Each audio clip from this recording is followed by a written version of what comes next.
The Toronto Blue Jays cross the border and invade Cleveland tonight to take on the Tribe. Solid pitching and inconsistent hitting have been the story for both teams. So who will get the bats going tonight? Mitch Talbot will try to limit the Jays as he looks for his fourth straight win next on Sports Time Ohio. It's a gorgeous night in downtown Cleveland as the Indians and the Blue Jays open up a three-game series here tonight. Hi again, everyone. Matt Underwood alongside Rick Manning. Indians get their first look tonight at the American League's Eastern Division, and they'll also get their first look tonight at Vernon Wells this year. And after 26 games, Vernon Wells has more extra base hits than any Blue Jay in their franchise history. Well, he is yielding a hot bat, not only with doubles department, but with the long ball. He has 20 extra base hits, and we know once he gets on a roll, he can carry a team, if you will. He's hitting .330 this year, 8 home runs, already half over the halfway point that he had last year.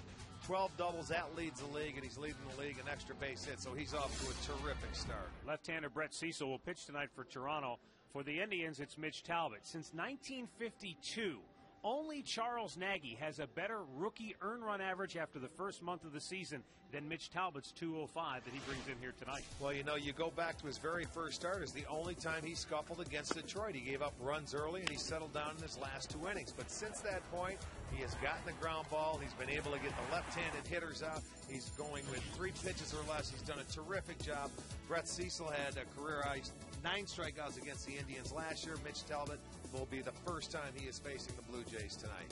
That's the way it stacks up tonight here at Progressive Field. Rick and I will be back with all the play-by-play action coming up next.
Well, it is Cleveland, just a gorgeous day here in northeastern Ohio as the Indians and the Toronto Blue Jays all ready to open up this 3-game series tonight here at Progressive Field. First meeting of the season between these two clubs. A year ago, they split 8 games on the year, with the Jays winning 2 of 3 here in Cleveland, the Indians winning 3 of 5 played in Toronto. On the hill for the Tribe is right-hander Mitch Talbot, and, of course, for Toronto, it will be Brett Cecil.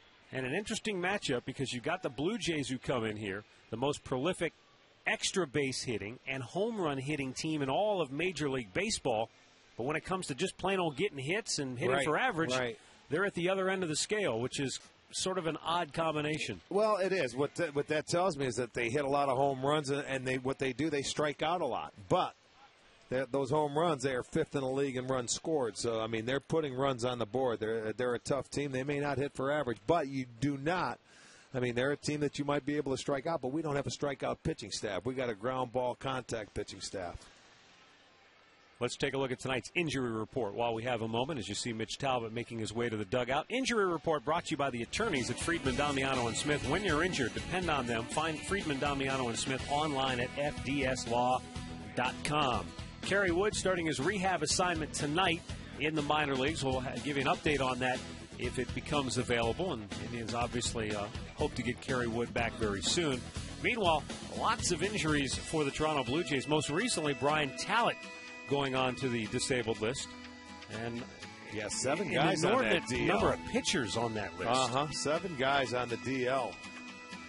That's a lot for this time of year. But for the Toronto Blue Jays, in that rough and rugged American League Eastern Division, they check in third place, 5.5 games and back of front-running Tampa.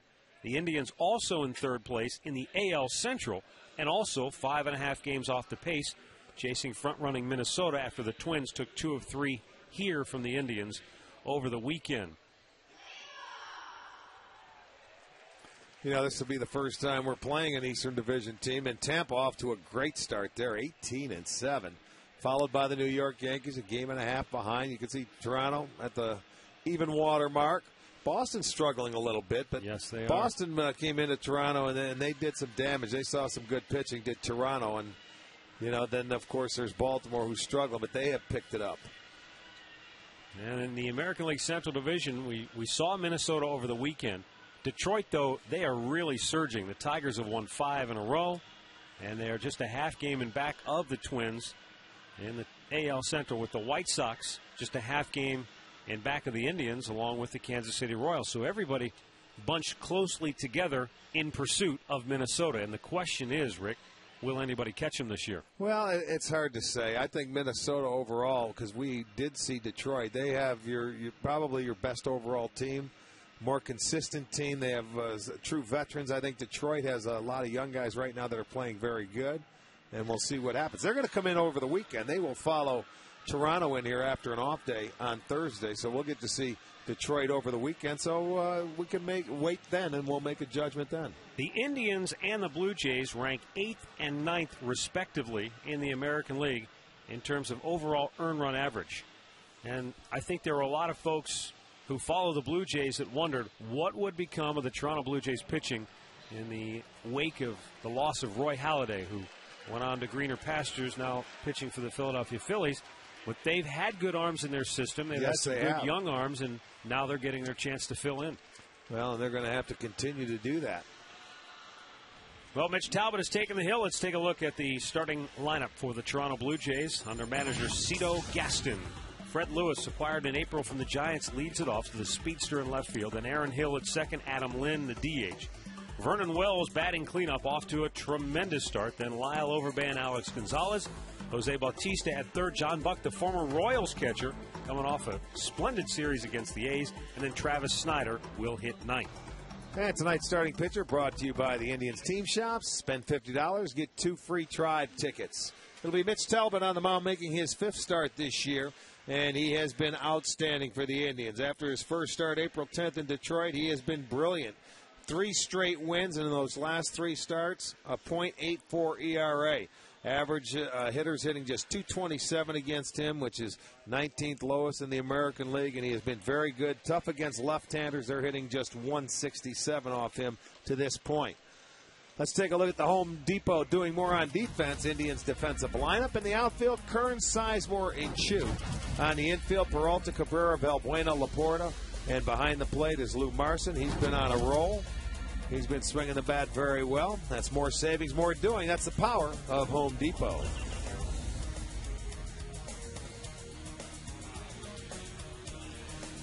Now let's take a look at our umpiring crew tonight. As Ed Rapuano will call the balls and strikes, Tom Hallion at first, Ron Culpa at second, and Lance Barksdale is down at third.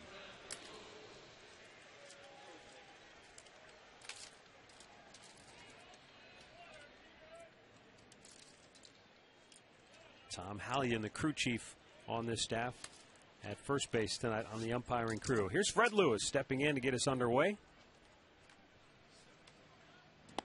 And Mitch Talbot goes right at him with a first pitch strike.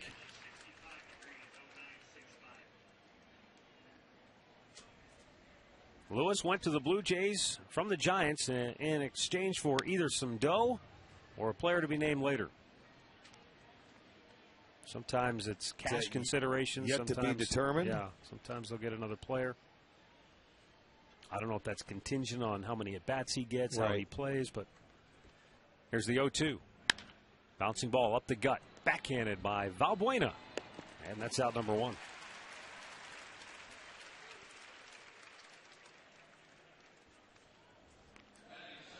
Well, good start. A left-hander, a ground ball out for Mitch Talbot. Aaron Hill, a slow start. Batting just .205. This is a guy who last year hit .286. A couple of years ago hit .291. Definitely a much better hitter than what he's shown so far this year. Well, he just came off the DL too with a leg injury, hamstring, so he's been hampered. So it may take him a little while to get going, but some kind of power he displayed a year ago. 36 dingers. How about that, man? At second base. Chopper towards short. Cabrera throwing on the run, and he gets Hill for out number 2.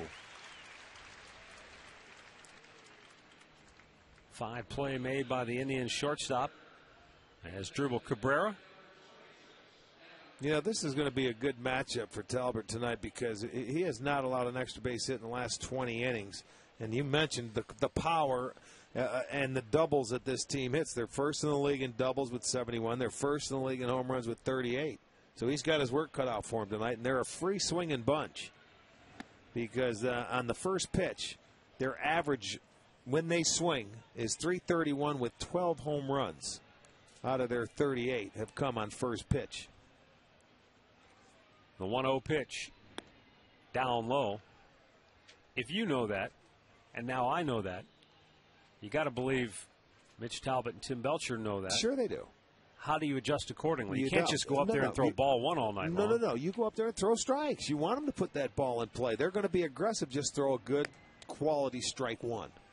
No meatballs down the middle. Yeah, just don't say, hey, let me throw a fastball to get ahead and just, put it in the middle of the plate. No. Make a quality pitch.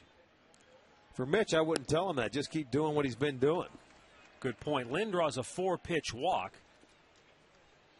If there's been any slight chink in the armor for Mitch Talbot, it's that he's now walked 12 in his 27 innings of work on the season against just 7 strikeouts. But as you pointed out, he's not a strikeout pitcher. No. He wants you to hit the ball early in the count and put it in play. And what makes him good is he can have he had in his last start, I think, a 6 and a 9 pitch inning when we were out in L.A. He can minimize his pitches, and he can go the length. He can go the distance. 8 innings, 9 innings so far this year. 2 outs here in the first. This is his 10th pitch of this first inning. And Vernon Wells lines out the short. And there you go, a 10-pitch first inning for Mitch Talbot. And now Asdrubal Cabrera will lead the Indians offense when we come back.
here in downtown Cleveland. Indians coming to bat here, bottom of the first, and the Tribe starting lineup brought to you by Progressive Insurance. Progressive, proud to be the official auto insurance provider of the Cleveland Indians. As Drupal Cabrera, Grady Sizemore, and Shin-Soo Choo. Austin Kearns riding a 6-game streak. Bats cleanup, and it's Peralta followed by Travis Hafner. Matt Laporta, Lou Marson, and Luis Valbuena round out the starting lineup. And Brett Cecil is making his third start this year. He was just called up from AAA, so it'll be his third start. Made his season debut April 23rd against Tampa. Last year made his Major League debut against the Indians May 5th. Received a no decision. Pitch up high for ball one. He does have a career high July 21st at the Rogers Center. Had a no decision, lost 2-1, but went 7 innings, had 9 strikeouts for a career high.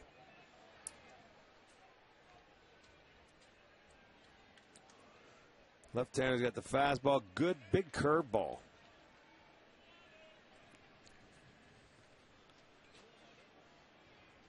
Now the 1-1 from the bespectacled Brett Cecil. And he misses. I don't know if those are regular glasses or those are enhancers or what they are. I think it's just to make him look mean. Glasses don't make you look mean.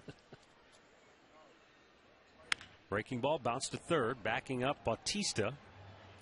And he throws him out, one away. Let's take a look at the Blue Jays defense. They are third in the league. They have made 12 errors. It's Lewis, Wells, and Snider in the outfield left to right. It's Bautista, Gonzalez, Hill, and Overbay on the infield third to first. And behind the plate, John Buck, former Kansas City Royal, who's having a very good start to this year.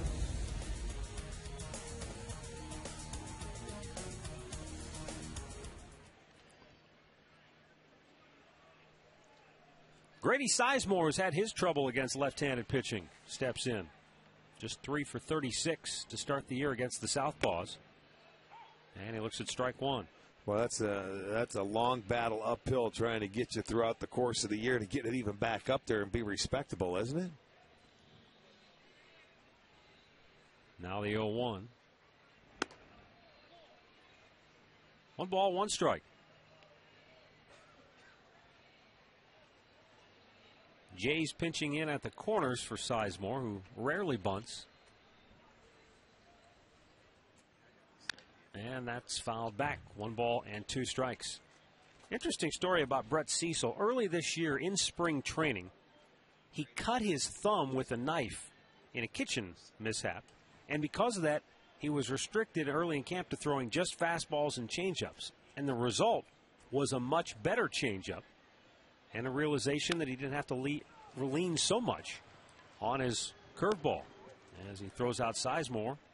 2 down.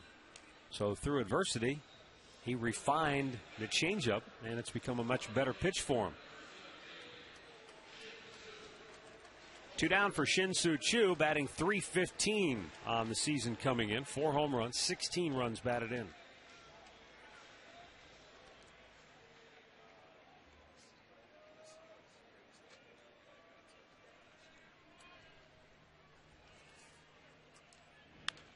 Fouled back out of play. Choo has more than held his own against left-handed pitching, going 14 for 42. Good for a .333 average. He's actually hit better against left-handed pitching than he has against right-handed. 1 ball, 1 strike.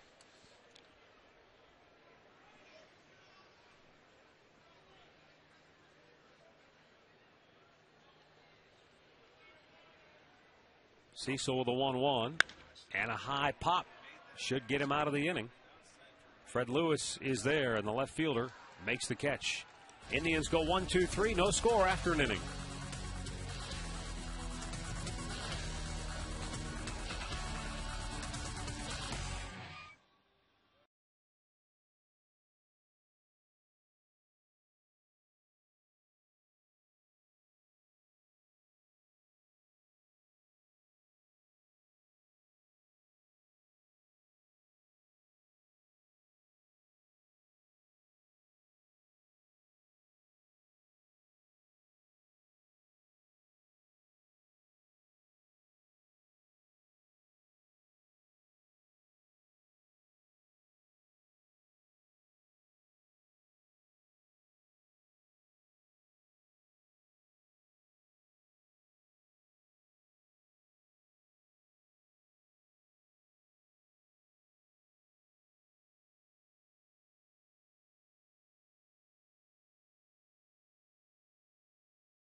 brought to you by Subway. Play hard, eat fresh. By Continental Airlines. Work hard, fly right. And by your Northern Ohio Toyota dealers. Back here at Progressive Field, no score, second inning. Leading off, Lyle Overbay, left-handed hitter, goes after the first pitch. And this will be a routine play in center field for Grady Sizemore, one away.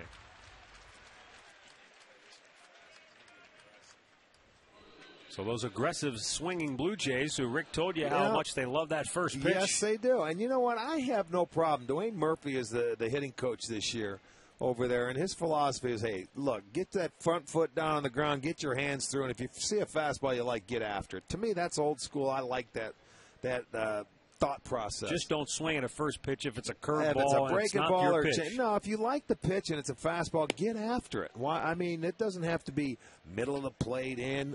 Get after your fastball and take an aggressive swing and see what happens. Alex Gonzalez off to a blistering start. 8 home runs, 10 doubles. You know, I think a lot of times and he is off to a great start, and Boston didn't want to re-sign him, so they went out and signed Marco Scutaro, who was playing shortstop for the Jays, and the Jays come back and sign this guy, and look at the dividends he's given them. Talked in the open about the fact that Vernon Wells has more extra base hits through the Jays' first 26 games than any player in team history. Alex Gonzalez is only one behind Wells, which tied Sean Green, Ed Sprague for the best extra base hit start to a season. Marson back to the screen, but out of real estate.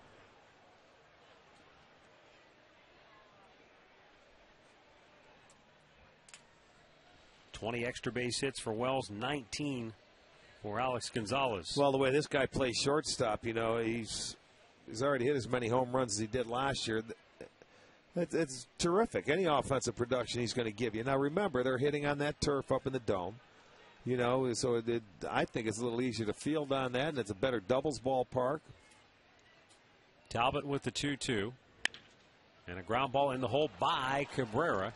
And the Jays get their first hit tonight.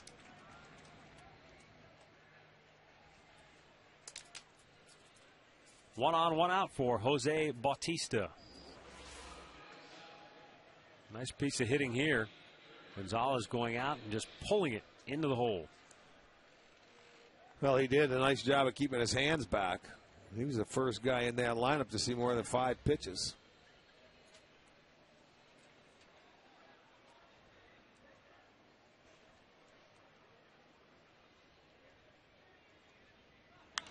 Jose Bautista goes after the first pitch and fouls it back out of play.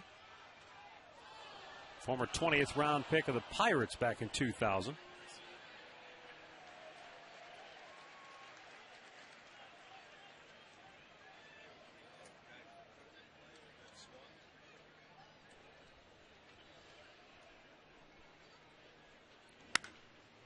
In the air, well hit, deep left center field, and this ball is not coming back. Jose Bautista with his 5th home run of the year. And those home run hitting Blue Jays strike first. It's 2-0 Toronto.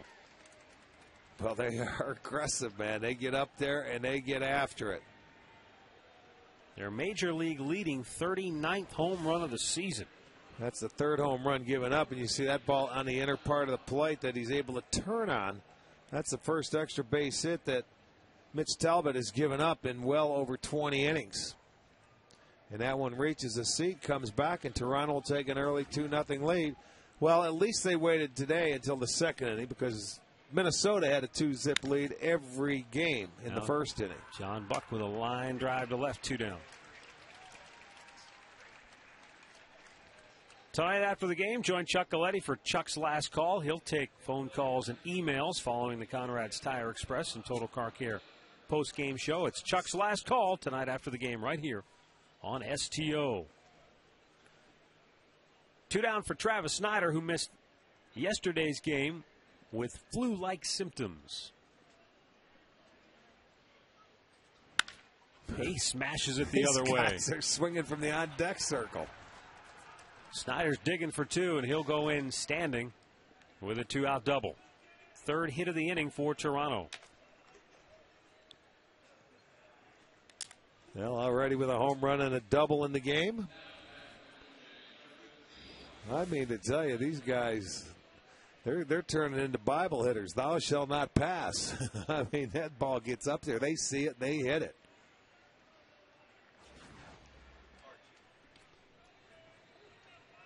Fred Lewis, who grounded to second to start the game, steps in with Toronto on top 2-0 here in the second.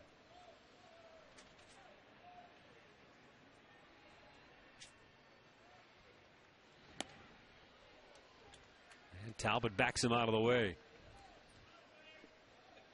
Jose Bautista putting Toronto on top. That's been a familiar theme, as you mentioned. The Indians down early 2-0. Yeah, I'm going to change the inning today. Talbot delivers, and he missed outside. Lewis almost chased after it, but the count now 2-0. Fred Lewis, who hails from Mississippi, is a cousin of former Indians outfielder Matt Lawton. Oh, yeah? Played collegiately at Gulf Coast Community College, and then he transferred to Southern University, where he played one season with Ricky Weeks. That's Al's friend. 2-0 pitch, swung on and missed.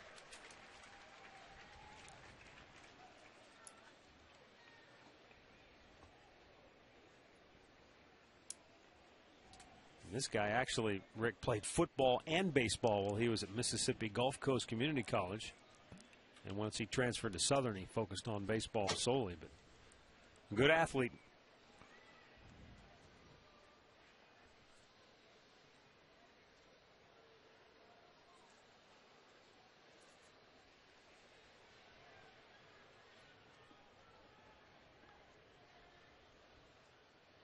Travis Snider taking his lead at second base, and now we've got a timeout as Marson goes out to talk with Talbot.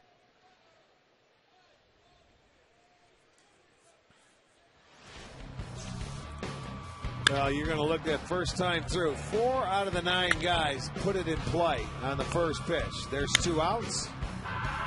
There's 3 outs. There's a double. So 1 out of the 4 got the hit. 6 out of the 9 swung at the first pitch. So a couple of them went out of play.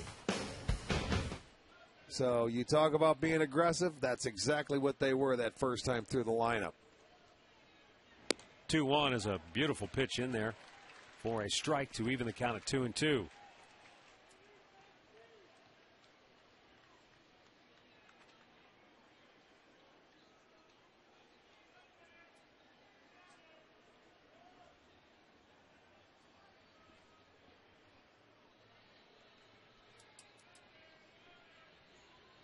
Now the 2-2, and that's foul up the first base side.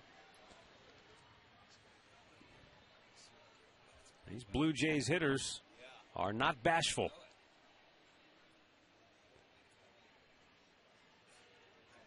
And Mitch Talbot, who brought a 205 earned run average into this game, already down 2-0 in the second with a runner in scoring position and 2 down.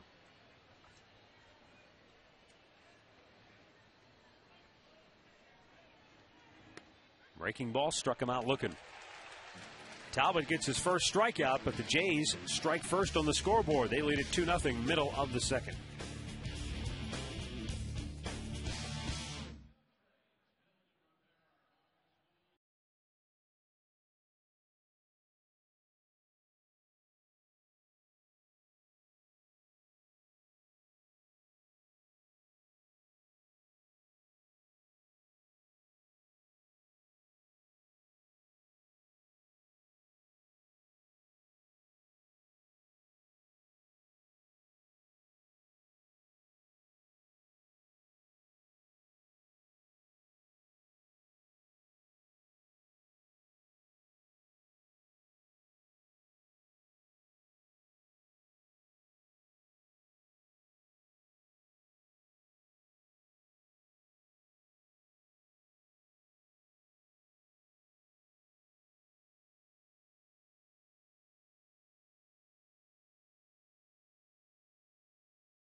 over on the plaza, getting ready for a big NBA playoff game tonight between the Cavs and the Boston Celtics. So it's a jam-packed sports evening here in downtown Cleveland. Mitch Talbot on the short end of a 2-0 score now as Austin Kearns leads off for the Tribe against Toronto left-hander Brett Cecil. And a swing and a miss. Kearns batting .373 coming into tonight's action. He's hit in 6 straight games.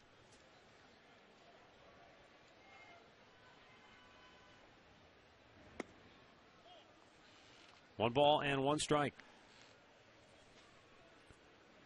And at least for now, we talked about Manny Acta trying to find the right combination in that lineup. At least for now, he's found his cleanup hitter. Well, you're right. This guy has earned it. He's earned his spot right there. He's been very solid. He's hit the ball with authority. He is 14 for his last 34 with 5 doubles and a couple of homers. So, man, you just keep him right there. And it's the right-handed pop he's been looking for. Yeah. You know, I'm starting to think now when I look at this lineup to break up some of the left-handers when we're facing them that, you know, you may want to think about putting Grady Sizemore back in that leadoff spot. Austin Kearns strikes out, one down here in the second inning. You know, then you could put Cabrera down in the number 2 hole. Who's the switch hitter? You keep Chu third and you hit Kearns fourth. Then you could go Peralta Hafner, Hafner Peralta, or do it any which way you want. But, you know, the initial thought process was let's get Grady more RBI opportunities. Well, Grady's not hitting the ball. You know, and you got back-to-back left-handers, so why not put him back up in the leadoff spot where he's comfortable? And he might see more fastballs with Cabrera hitting behind him. He may, and it's just a thought. I mean, I just started thinking about this, looking at it. Now that we're facing the left-handers, you know, it may be a question we could ask Manny. Swung on and missed. 1 ball, 1 strike. Because Cabrera's going to hit no matter where he goes. You know, and right now he's a better RBI guy than it seems like Grady is. Although he only has 4, Cabrera. Grady has 11. Tapper foul.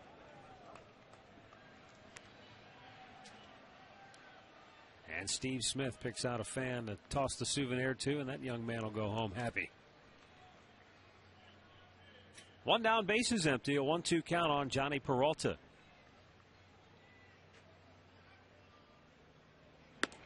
Straighten him up. Brett Cecil, when he was in college, was a closer at the University of Maryland. So moving him into the starting rotation was a bit of a work in progress. Missed outside. In fact, when he was a closer at the University of Maryland, he rarely appeared in more than 2 innings at a time. And so becoming a starter, the biggest thing was the mechanics of repeating that delivery over and over again throughout the course of an entire game. But he's been a quick learner. Let's just put it out there. I mean, when he made it to the big leagues for the first time in 2009, he made 17 starts, won 7 games despite an ERA of over 5. But that's strike 3 called, and he has fanned the first 2 here in the second inning. Well, the first post-game fireworks show of the season will take place this Friday, and fans of all ages will enjoy a spectacular fireworks display synchronized to the Billboard Top 100 alternative songs. It's also half-price student ID night, so if you're a student, show your ID, get half-price tickets, and watch the Indians and Tigers go at it.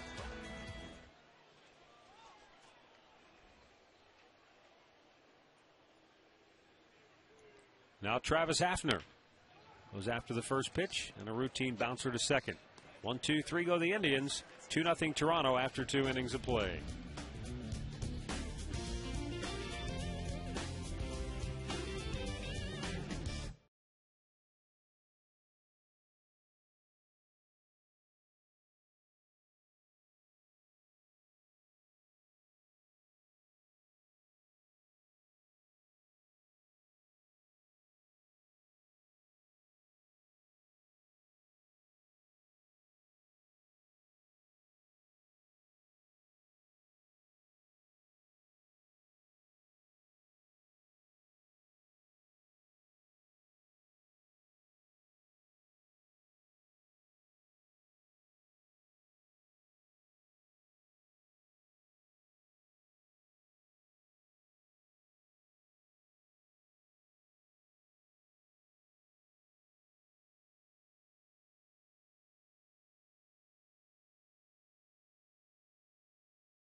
2-0.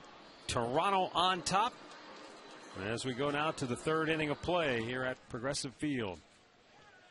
Aaron Hill, Adam Lynn, and Vernon Wells to bat for the Blue Jays.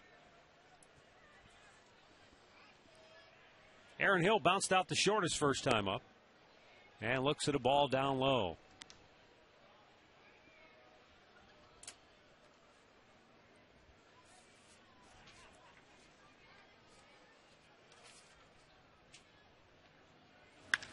This is hammered toward right center. Chu racing back. It's over his head, and it will go all the way to the fence. Hill into second base with a double.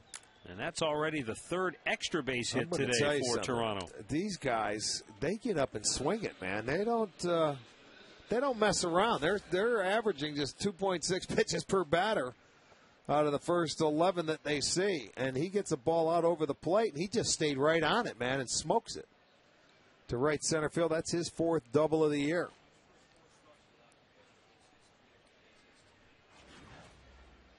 That brings up Adam Lynn, who walked on 4 pitches in his first at bat tonight. He goes after the first pitch, and a routine fly ball to left for Austin Kearns. One down in the third inning now. Time now for our Subway Fresh Face of the game. Subway, play hard, eat fresh. And as you take a look at Alex White pitching at Kinston against left-handed hitters, they only have a 119 average against the right-hander.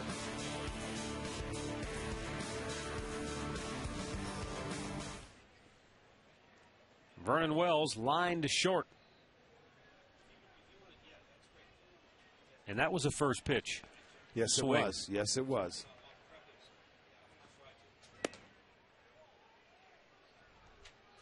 "20 strikes, 10 balls for Mitch Talbot so far. 30 pitches. We're here in the third inning with runner at second and 1 out.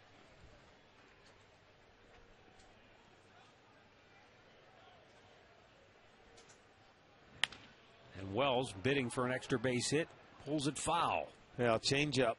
We're off speed pitch, and that's something you're going to have to do these guys early. Instead of, if you're not hitting your spot with that fastball, you may have to start mixing up some changeups. That's one there. He got away with it because that was middle of the plate. So it speeds it up. He's a little bit out in front.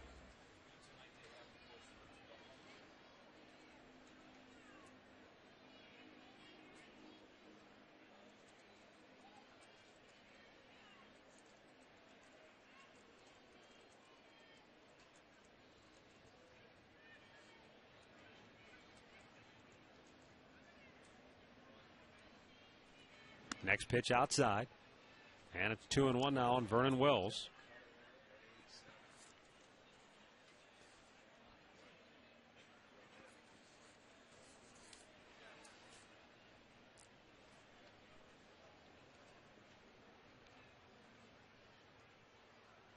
Talbot ready with a 2-1.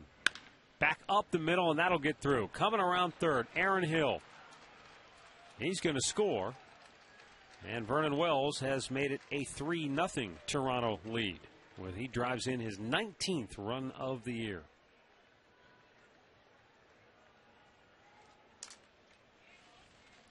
Well, the 5th hit already of the night by Toronto. That looked like a little cutter out over the plate, and he just, you get a ground ball, but it finds a hole.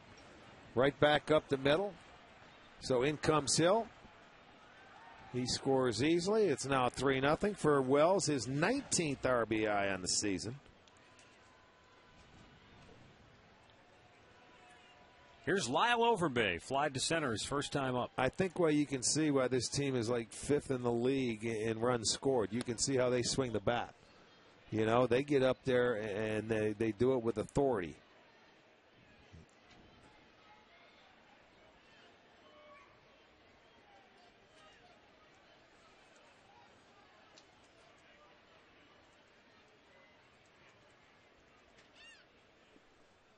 One 1-0 pitch.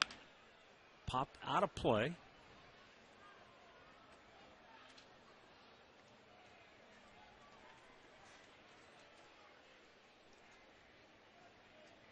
But again,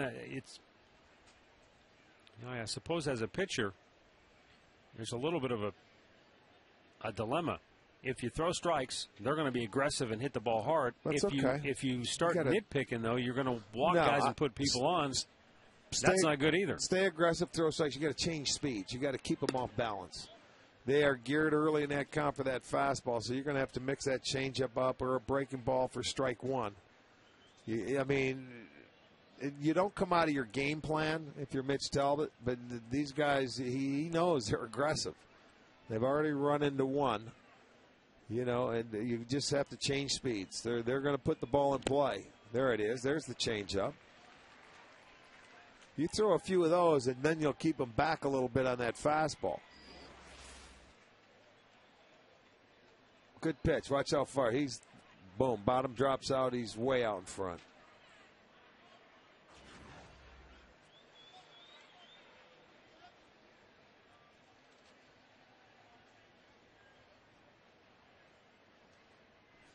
Next pitch, tapped towards second. Valbuena gets the lead runner. 2 down. Overbay to first on that fielder's choice, and with 2 away, Alex Gonzalez will be the hitter.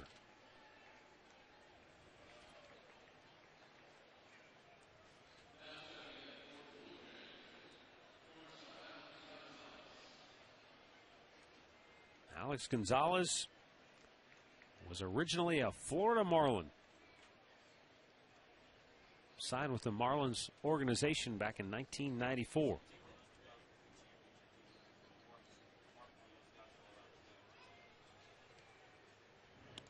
Missed inside when the Indians played the Marlins in the World Series back in '97.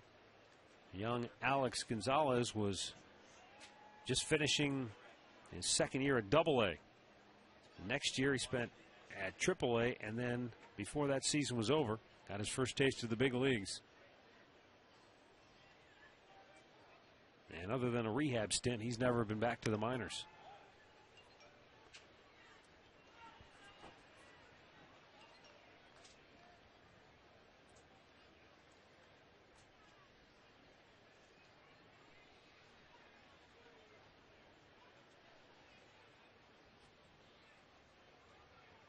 Overbay the runner at first with 2 down here in the third. Toronto on top 3-0. And Mitch Talbot's pitch is a little bit high. 3 balls, no strikes. You wonder if one of the reasons that Boston said goodbye to Alex Gonzalez, knowing that they are a very statistically oriented, analytical organization. Last year, against left-handed pitching, he hit just .212 with 1 home run. Well, he played short very well every day, though. Solid, defender. And not that Marco Scudero is going to hit you a bunch of home runs over the Green Monster, but. Well, you figure in Boston they should have enough offense. I mean, they pay guys big money to sit there and score. Give me a guy that can play some shortstop, and anything he gives you offensively. He should fit into a lineup like that, but. 3-1 pitch. And it's ball 4. And Mitch Talbot having a rough go of it here in the early going. 2 on, 2 out. And Jose Bautista, who took him deep for a 2-run homer last inning, will be the batter. Maybe because they've always had pretty much offensive shortstops with Garcia Parra coming along, and they're used to having guys do a little damage offensively. It used to be the shortstop in the American League that it was an offensive position. It's more second base now than it is shortstop. Ball 1 down low to Jose Bautista. Tim Belcher can't like what he's seeing all of a sudden is Talbot working from behind. 45th pitch of the game. There's a strike to even the count.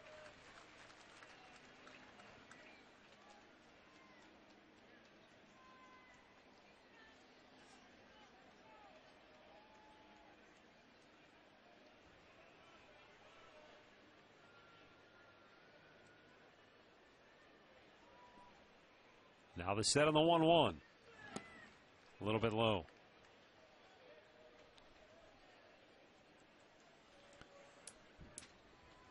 He's had to labor here in the third.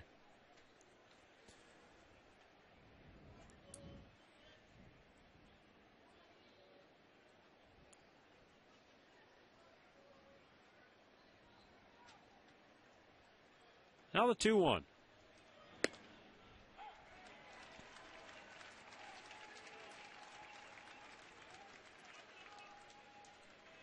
It's funny when you see one of their guys go up there and work it deep into the count because the first time through it didn't look that way, did it? It's like they're going into the four corners offense in basketball. Yeah, what happened with a fast break here? Yeah, you got a 3-pitch limit. If you don't hit it, if you don't swing in the first 3, you're out of here. 2 on, 2 out, 2-2 pitch. Boy, didn't miss by much. Full count. Some groans from the faithful behind home plate. Didn't like the call of Ed Rapuano there. Well, that's borderline. I don't know if it's outside. It didn't look too high. Don't know. Sometimes you'll hear an umpire say no outside or no high. You know, you can hear him make it his call vocally, but not with Ed. Runners will be off with a 3-2 pitch. And this time he rings him up. Second strikeout for Talbot. Blue Jays strand a pair, but they add to their lead. 3-0 Toronto, middle of the third.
From the third, bottom third of the Indians order due up.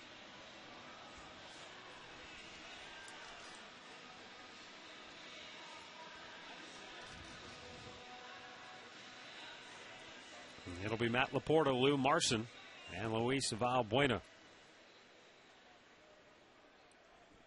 Brett Cecil has set him down in order through the first two. He has struck out a pair.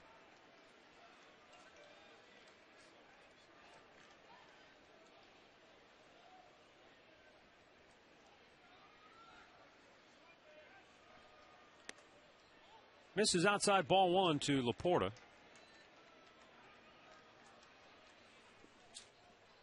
Who has certainly had his troubles when it comes to the left-handers. Just 2 for 23 to start the year. I mentioned earlier tonight that Manny Acta was asked by a reporter before the game about Laporta and his struggles against left-handed pitching, if there's anything he's doing or not doing that's led to this struggle. And Manny said it's not just the left-handers, it's just hitting in general. Right. He's having a tough time. He's in a slump. Now the 2-1. And that's probably a good indication. He's caught on a 2-1 count. He's caught in between. Well, and you're right. He had a 2-0 pitch that Cecil made a pretty good pitch. But then, yeah, instead of being 3-1 and making sure you're going to get after that pitch, he thinks he's just going to throw him a fastball right there. This time he lines it into the glove of the third baseman, Batista. And that's out number one here in the third. Time now to send you back to the studios for an in-game update. Hal has the latest on the Yankees and the O's. Right, Matt. On the hill for the Yankees tonight. So far, he's given up just one hit. There it is. Cost him a run to Matt Wieters. His third home run of the year. That's been the only run. 1-0 O's, third inning at Yankee Stadium. Back to you. Thanks, Al. That Matt Wieters, a good ball player. Bouncing ball up the gut. The shortstop, Alex Gonzalez, throws out Lou Marson. 2 quick outs here in the third.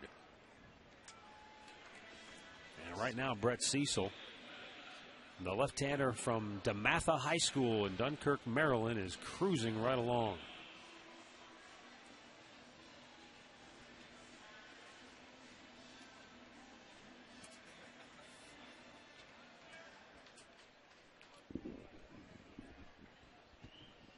Funny, though, even though he grew up in Oriole country, Brett Cecil grew up in a house filled with New York Yankees fans. In fact, when he was pitching for DeMatha High School in Maryland, he tried to copy Andy Pettit, which is not a bad guy to try and copy if you're a left-handed pitcher. That's right. That's right.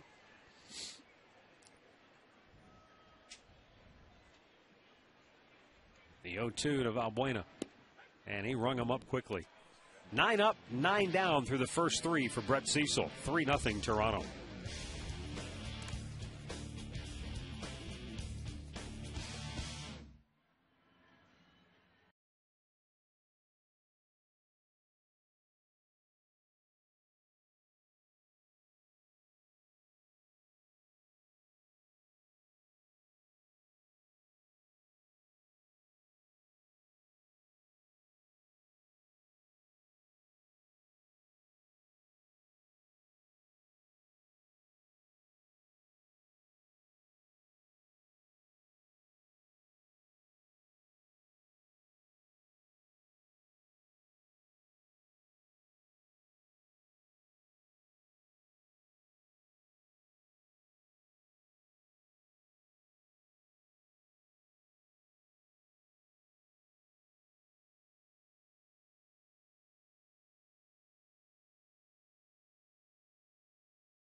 Three 3-0 Toronto on top. And we're here in inning number 4 with John Buck, Travis Snider, and Fred Lewis due up for the Jays. Mitch Talbot will make his 50th pitch of the game coming up right here to John Buck, who lined out the left his first time up. About John Buck already with 4 home runs, 8 doubles, 13 ribbies coming out of that number 8 hole. Of course, he always used to swing the bat pretty well against the Tribe when he was with Kansas City. I remember he had a grand slam one game and a couple home runs one game, and then he wouldn't play the next day. He always seemed to find a way to get a couple of key hits, though. Yes, he sure did. 1 ball, 1 strike. He was battling there with Miguel Olivo, and Olivo's gone out of there. Where's he at? Colorado now, Olivo, I believe. Can't say I've followed the career of Miguel Olivo that closely. Well, you don't like baseball. Okay. Okay, president of the Miguel Olivo fan club over here. He's got 5 dingers for the Colorado Rockies. That's outstanding. This guy's got 4. Kansas City gave 2 catches away. How about that? How about that? I guess you don't care. We're going to see Kansas City on our next road trip. We'll ask Dayton Moore about that. Pitch up high. 2 balls, 2 strikes. And they signed the wily old veteran, Jason Kindle. There were a few arched eyebrows in baseball when they did sign Kendall. Swing and a miss. Buck goes down. Marson will have to throw to first. And the third strikeout for Mitch Talbot is out number 1 here in the 4th inning. Well, it's Budweiser 2 for Tuesday on May tomorrow when the Indians will continue this series with the Blue Jays. You get 2 tickets in the bleachers and $20 in ticket plus food credit for only $32. That's a savings of up to $28. So it'll be tomorrow night. Travis Snider doubled the left his first time up.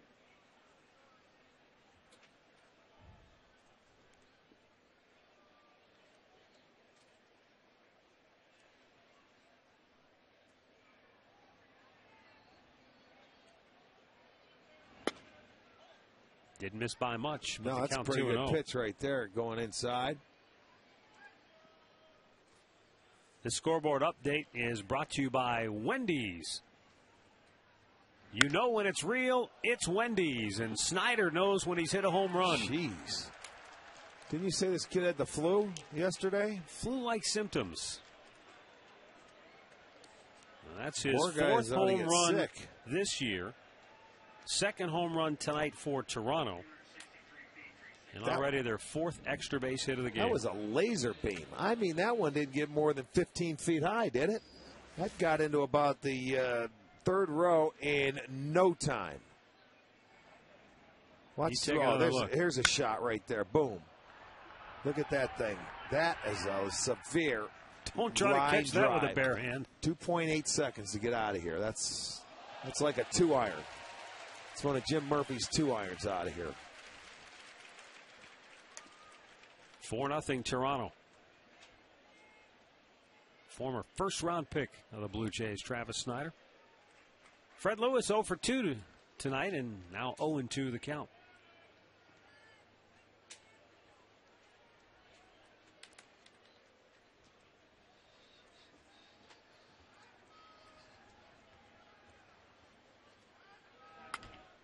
Little tapper towards second. Valbuena throws him out. 2 down.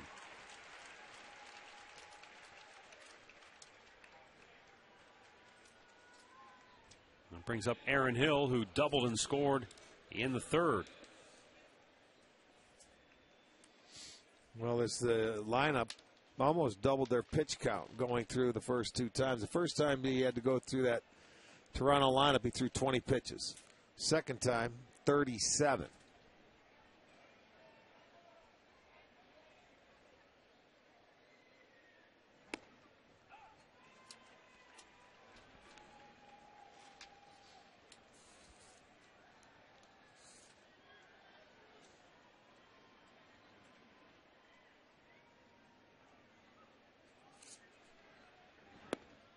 Able to hold up.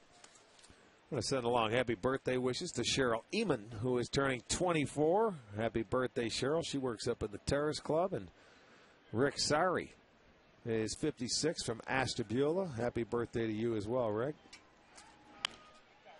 That's foul. And the count of ball and 2 strikes.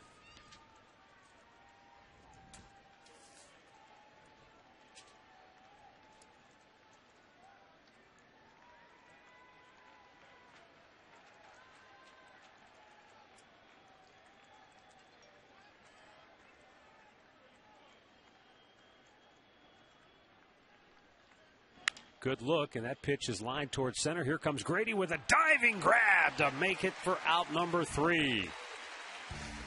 Takes a hit away from Aaron Hill. But the Blue Jays tack on another run. It's now 4-zip Toronto, middle of the 4th.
sunset over Lake Erie on a beautiful evening in downtown Cleveland. 4-0 Toronto on top.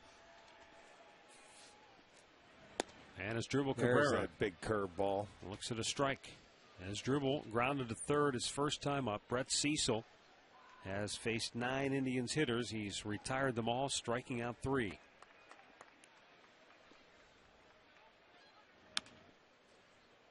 Nothing and 2 the count.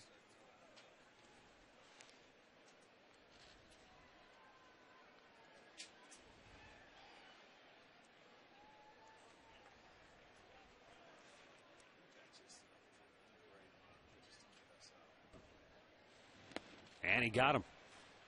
3 straight curveballs takes care of Asdrubal Cabrera, and that's 4 strikeouts now for Brett Cecil. Oh, let's take a look at our McDonald's I'm loving it play of the day. That's Grady Sizemore coming in on his belly like he so often does. How many times do you think we've seen him make a catch like that? 100? And I would be willing to bet that a good chunk of them have been in situations like that where not necessarily the game's on the line. No, just a routine play for him. I mean, you take for granted. That's what I'm saying. You see him play out there. There's a ball hit. Here he comes, dives. Okay. I heard the crowd. You know, it's not a big crowd tonight. It was like a golf clap as he comes in. Grady Sizemore tapped one back to the mound his first time up.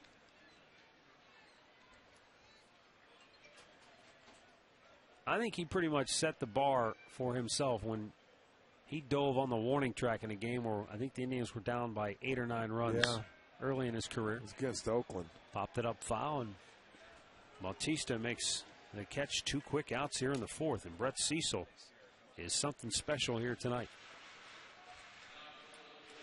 Well, you don't want to forget to fill the house for charity. That'll be Wednesday. And remember, it is a 12 o'clock game. $1 from every ticket sold to the Tri-Blue Jay game will be donated to the Our Lady of the Wayside. Great seats are still available, and you can save up to 50% off. Visit Indians.com for tickets. That's the 12 o'clock noon game Wednesday. Our Lady of the Wayside. $1 a ticket goes there. Ball 1 to Shin-Soo Choo, who flied to left his first time up.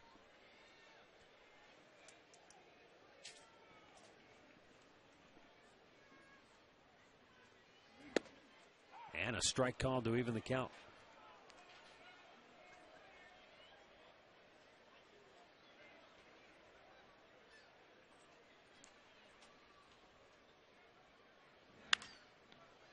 One ball, 2 strikes.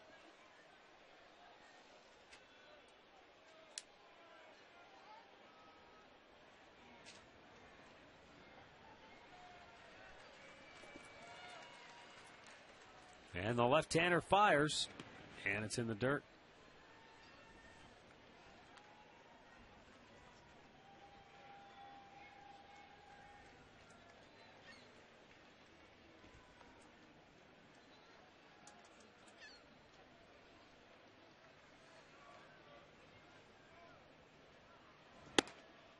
Fastball up high, full count.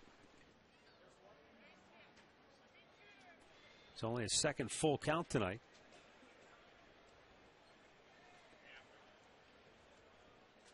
And the payoff pitch is swung on and missed. 5 strikeouts for Brett Cecil. He's retired the first 12 Indians in order here tonight.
Brought to you by McCafe Frappes at McDonald's. I'm loving it.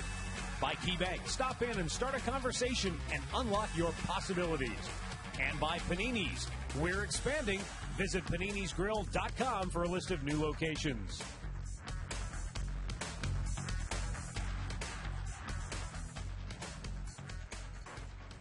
Fifth inning. Adam Lynn, Vernon Wells, Lyle Overbay for Toronto as Mitch Talbot delivers a strike to Adam Lynn. Lynn walked in the first, flied to left in the third.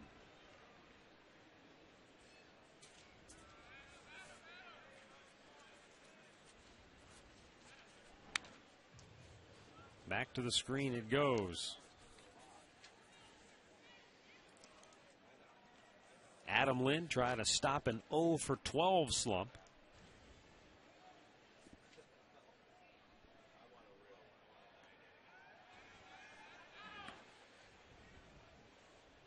He had an 0 for 16 back in June of 2007, so he's not quite there yet.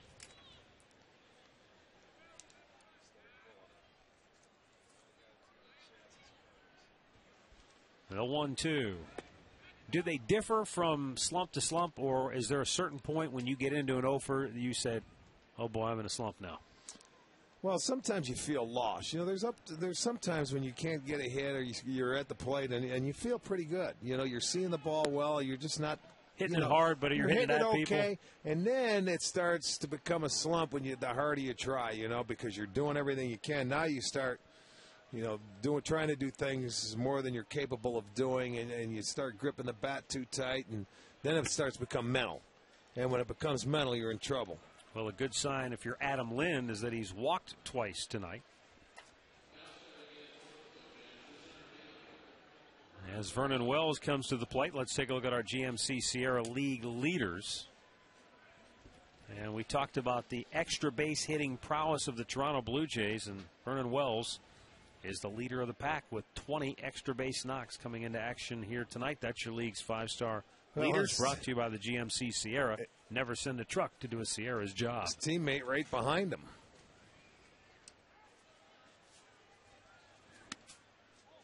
Neither with an extra base hit tonight so far. Wells drove in a run with a single in the third. Gonzalez has a single. He got a single and a walk so far.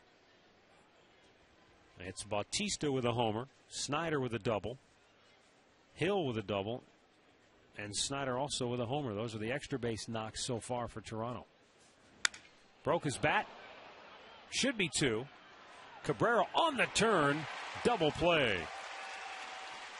Shattered bat and a double play for the Indians. Well, the Indians have turned the most double plays. They have turned now 38. And the Toronto Blue Jays have hit into the fewest. They've only hit, that's a 12th double play that they've hit into. Just over the glove of Talbot, but Valbuena gets it over to Cabrera. They can turn it. So a pretty good pitch right there. Talbot shattered the bat of Vernon Wells. Mitch Talbot is probably saying, finally, something good. Been a rough go of it for him here tonight, other than the first inning. Well, you know what they did? They've been able to add on. Boom, but they've just kept the pressure on. They get the early lead, and they're adding one a game, but he'll get out of this one. Valbuena throws out Overbay, and the inning is over. We'll head to the bottom of the fifth. It's Toronto 4, Cleveland nothing.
4-0 Toronto on top as we go to the bottom of the 5th inning here at Progressive Field.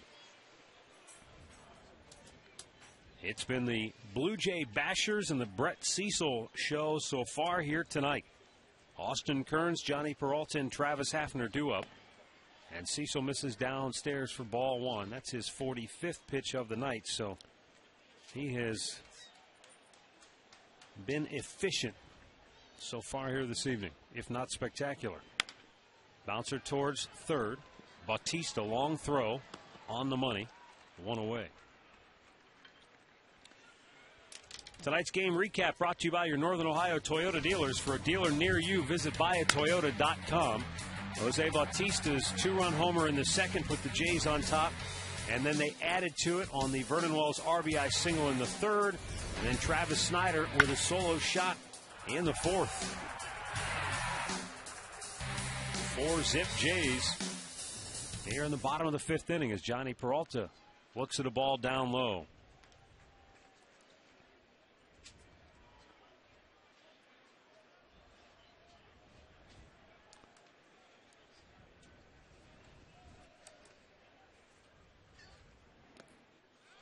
Two balls and no strikes. Peralta was called out on strikes his first time up.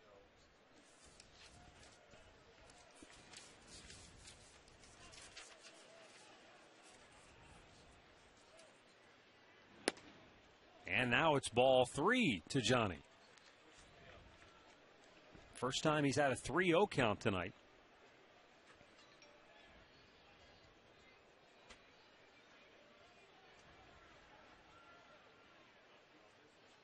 Cecil delivers, and there's a strike. 3-1.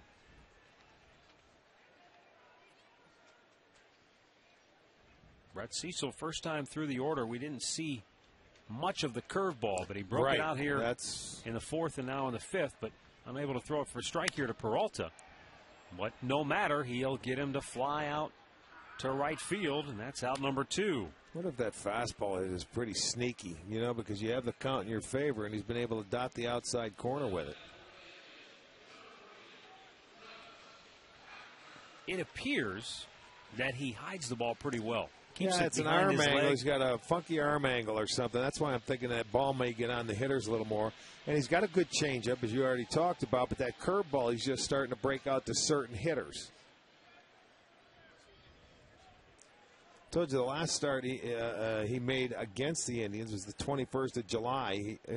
No decision in 7 innings. He had 9 punch-outs.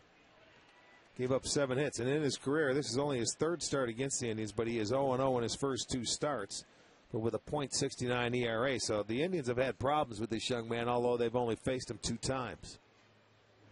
Swung on and missed. And it's 0-2 to Travis Hafner.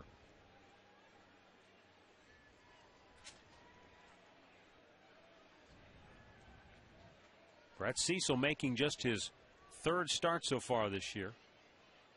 Yeah, he was 2-0 down in Las Vegas.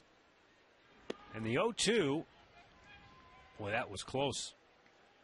And called a ball and 2 strikes, says John Buck. I'm not sure if Buck just mishandled it or crossed up a bit. I think he was trying to frame it, you know what I'm saying, and hold it in that glove and not move it out to try and get him the call. Bounced that breaking ball in there.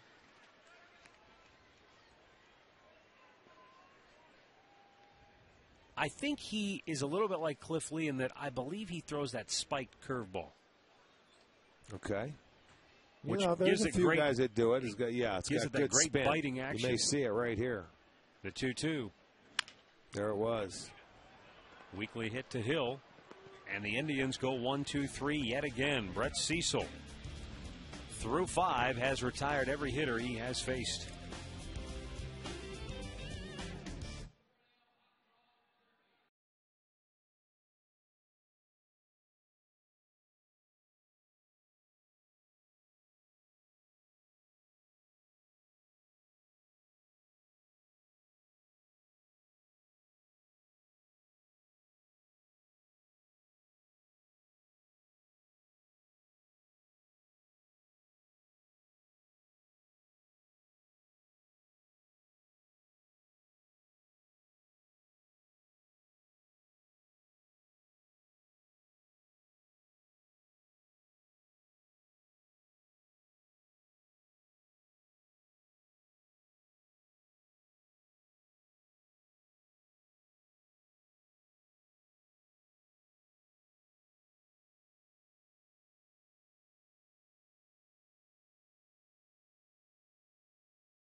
Craft Bonus Pack Original and Honey Barbecue Sauce, each for 98 cents at any Northeast Ohio Mark's location.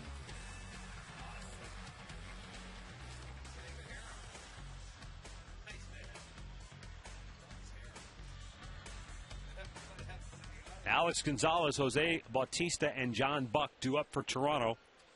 Here in the top of the 6th inning at Progressive Field. Alex Gonzalez singled and scored in the 2nd inning. He walked back in the 3rd. Mitch Talbot allowed a 2-run homer in the 2nd inning. An RBI single to Vernon Wells in the 3rd and a solo homer in the 4th. That's been all the scoring so far here this evening.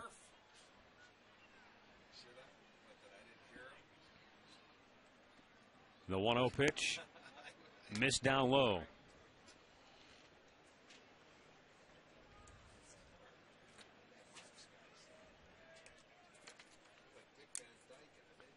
Alex Gonzalez. And a good count here, 2-0. And he chops it foul over toward the photo bay behind the Indians' dugout.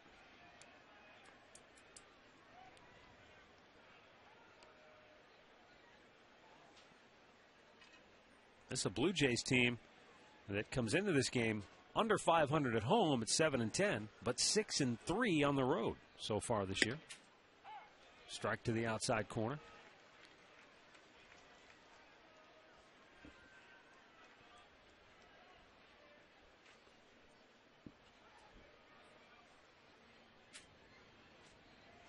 Now the 2-2.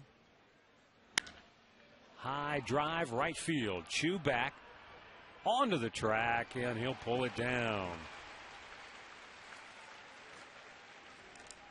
One down here in the 6th. Don't forget to pick up your Sports Time Ohio merchandise now at stostuff.com.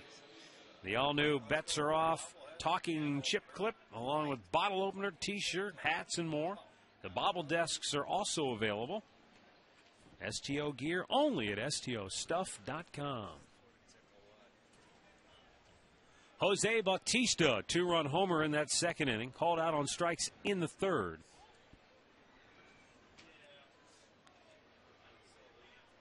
The Indians have Hector Ambriz, who's a Rule 5 draft pick. Jose Bautista at one time was a Rule 5 draft pick. And it was the Orioles who chose him out of the Pirates system back in 2004. Yeah, I remember him with the Pirates coming up. And that kind of sent him on a little bit of an odyssey, though, that 2004 season, because as we said before, if you don't stick with that club, right, you have to be offered back. Well, somehow either the Pirates turned it down, didn't want him back initially, or what. I'm not sure exactly what happened. He wound up being claimed by the Devil Rays off waivers from the Orioles in June. And then the Royals got him off waivers from the Orioles. This was all in the same month. And then later that summer, at the trading deadline, the Mets got him in a trade. And then the Pirates traded Chris Benson to the Mets to get him back. You got to be kidding me. All in the same year. Swung on and missed. Second strikeout for Jose Bautista, and that's the 4th strikeout logged by Mitch Talbot tonight. 2 down here in the 6th. Well, the first Kids Fun Day of the year will take place Sunday when we wrap up this homestand. It'll take place with the Detroit Tigers are in town. It starts at 11 o'clock out on the plaza. Plus, it's also Mother's Day, and all women and kids 12 and under will receive Slider slippers. The tickets are on sale now. I think Devon's got a pair, doesn't she? Absolutely. Johnny Peralta, long throw across the diamond. And 1-2-3 go the Blue Jays for the first time tonight.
Talking with Johnny Peralta, searching for some answers because they have not been able to solve Brett Cecil here tonight. He's thrown 56 pitches, 36 for strikes. 9 out of 15 have been first pitch strikes. And he has set them up and set them down in every inning thus far. Bottom third of the Indians' order due up here in the 6th. Matt Laporta lined to third his first time up. I'd like to say it's the hardest hit ball of the game from the Indians so far, but it almost sounded like he caught it a little bit off the end of the bat, even though it was lined fairly sharply to third base. But they really have not been able to square one up so far here tonight. No, they only have 2 balls to the outfield. Little tapper in front of the plate. Fair ball. Buck. Perfect throw. 1 down. Brett Cecil came into this game with 11 strikeouts and 2 walks in his 12 2/3 innings thus far on the year. He's fanned 5 through 5 1/3 innings here this evening. I'll tell you what, he's been dealing, man. This guy he's really made it look easy to this point. Well, this will be his 60th pitch of the game. And Lou Marson bounced out the shortstop his first time up. You know, the guy that's pitching tomorrow for them, Ricky Romero, a few weeks ago, took a no-hitter into the 8th inning against the White Sox. That's right. And he was dealing in that game. He had a few walks. Yeah. This guy's been perfect, but Romero had a few walks before he gave up a home run. Actually, he bounced the ball and it hit Przinsky. Actually, it didn't. They took first base. And then Rios, his former teammate, hit the home run, and that was their only hit in the game. 2 balls and a strike. Remember, afterwards, Rios said he almost felt a little bit conflicted about it afterwards. I know it. Well, we saw, and earlier in the year, Cecil had a no-hitter for 7 1/3, I think, and then it was Kelly Shopik who broke up his no-hitter. Down in Tampa. But we haven't anybody on our team that played with Toronto. We could be in trouble. Calling all former Jays. Yeah, right. Well, we'll send Pat Tabler down out of the broadcast booth and put on an Indians uniform. 3-1 pitch to Marson. And a bullseye, full count.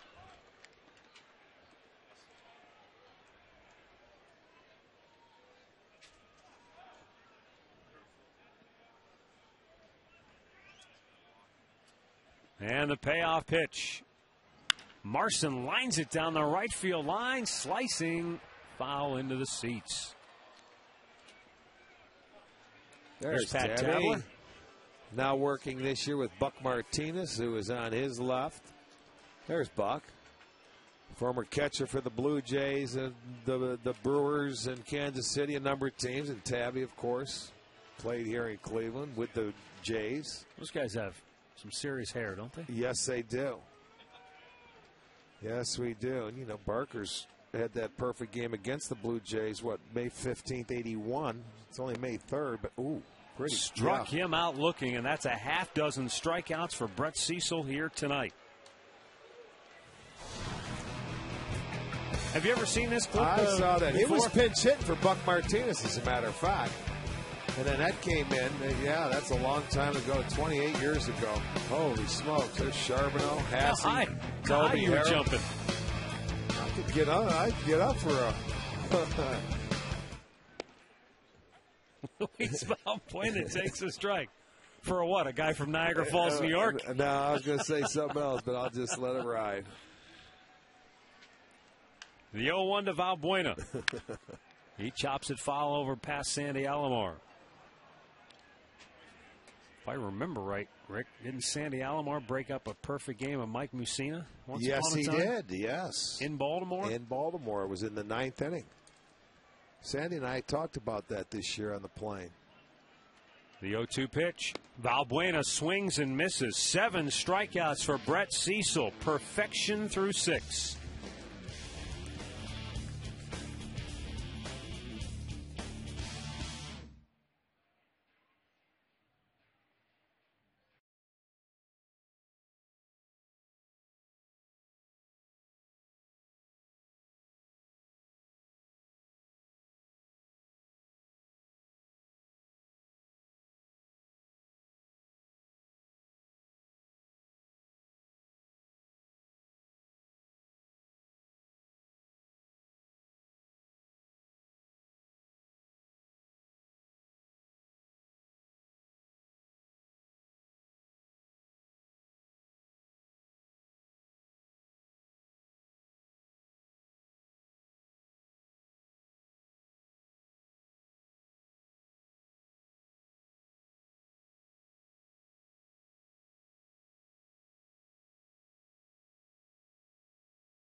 Brought to you by AT&T.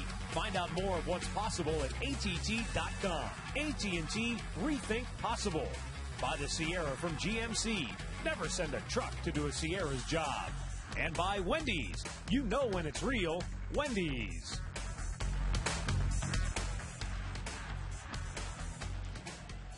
Four 0 Toronto on top.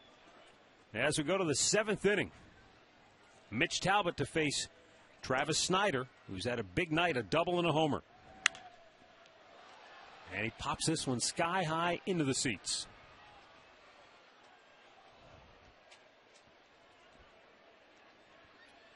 Travis Snider, first round pick of the Blue Jays back in '06.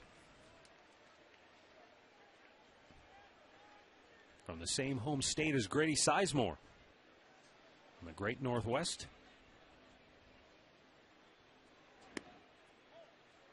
One ball, one strike. In fact, I think they're from the same part of the state. He went to Mill Creek. Did Travis Snider. Lined into the glove, a great grab by Matt Laporta at first. A terrific stab by Matt Laporta. Takes a surefire hit, if not extra bases away from Snider here in inning number 7. That really was. That was a nice play, ranging to his right. I thought that ball was in there, past him. And Snider, for the third time, hit that ball on the nose and extended all the way out to the max. Was Laporta? Nice play.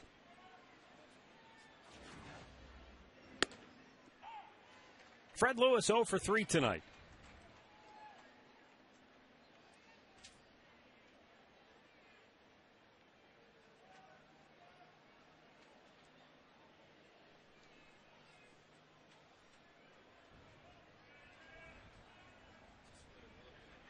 Mitch Talbot with his 89th pitch of the evening.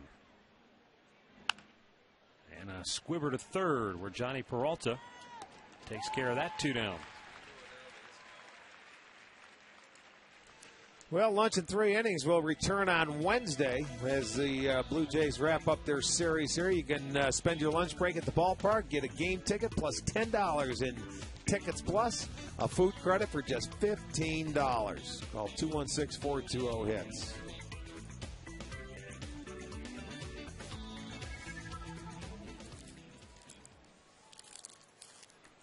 Got to find a new pen. My pen just ran out of ink. What color you want? You want a crayon? I can get you one from Tommy. Aaron Hill bloops one toward left. Here comes Austin Kearns, but he can't get to it. Well, let's see. Yeah, I do have an extra one in here. Aaron Hill's second hit tonight. He's now 2 for 4 with a single and a double. And a 2-out base runner for Adam Lynn. That snapped a string of 7 in a row, set down by Mitch Talbot.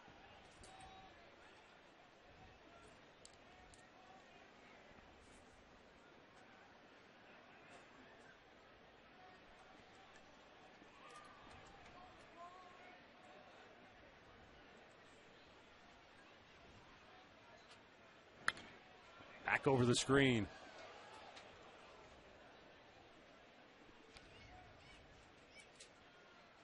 Adam Lynn, couple of walks tonight. I mentioned earlier, he's in an 0 for 12 slump. And that for him, at least personally, a couple of walks might be a good sign to help get out of that slump. There's a high drive deep to center. Grady running back onto the track, and he'll pull it down. So the frustration continues for Adam Lynn, but the Blue Jays maintain a 4-0 lead. Stretch time in Cleveland.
refreshing beverage, delicious overstuffed sandwich at any one of their locations.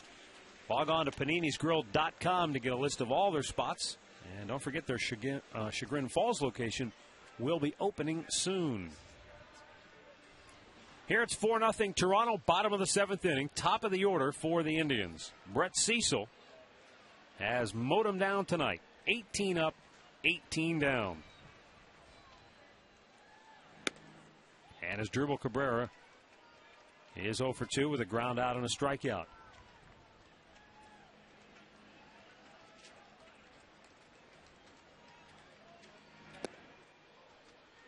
Two balls, no strikes. The only glimmer of hope for the Tribe so far tonight is that he's been behind a number of hitters in the last couple of innings. A little tapper, though, on a 2-0 pitch. And Cecil takes care of Cabrera one away. Maybe we're overthinking this, but does that tell you anything? It's a 2-0 count, and that's the best you can do with it? Well, not really. That ball's off the plate. It might have been a 3-0 count if you take it. I mean, do you start to press in a game like this because you don't have a hit? No, I don't think so. You go up there and you just put your normal at-bat on there. This guy has made some quality pitches, but that one might have been a little wide. Now Grady Sizemore. He is grounded back to the pitcher and fouled out the third.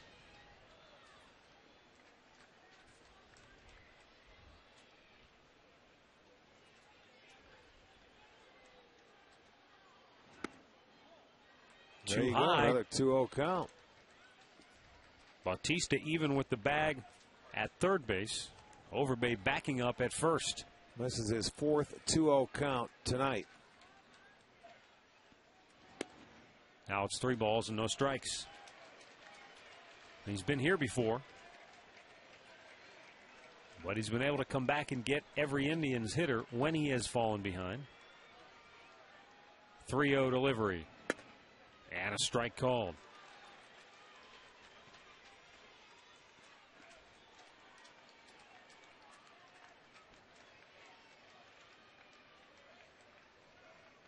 And on the 3-1 pitch, it's ball 4, and the first Indians hitter has reached here tonight.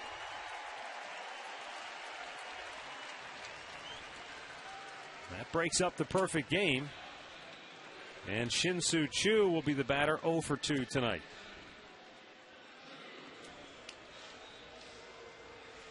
Yeah, that's the start. I mean, you get your first base runner and you're already in the 7th inning. So now you gotta try and move on. He has been falling behind in the last couple of innings.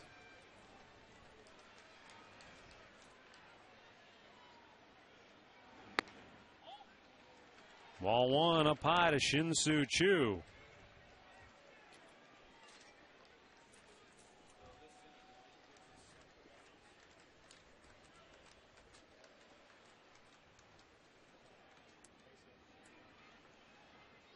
And the 1-0 pitch. Checked. Did he go? He did not. 2 balls, no strikes. Check it out from the side. No, wasn't even close, was it? Able to hold up, so Choo's sitting in the driver's seat. You may want to take a couple of pitches here, or at least take a strike. Well, there he goes again. 3 balls, no strikes. Right now, the home plate mood dancing around on him. Even though he still hasn't given up a hit. In his last 11 pitches, 9 have been balls. And remember, Cabrera swung at one, which was probably a ball out of the zone on the 2-0 count.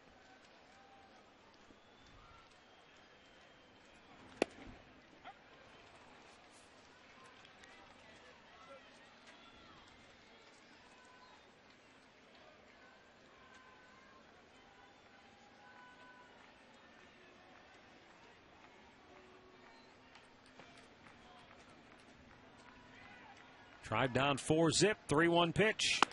And it's ball 4. He's walked 2 in a row here in the 7th. So Austin Kearns will be the batter. 0 for 2 tonight.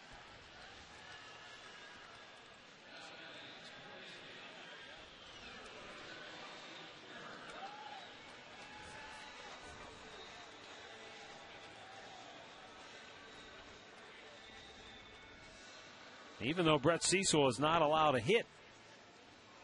One more base runner, and the Indians have the tying run at the plate.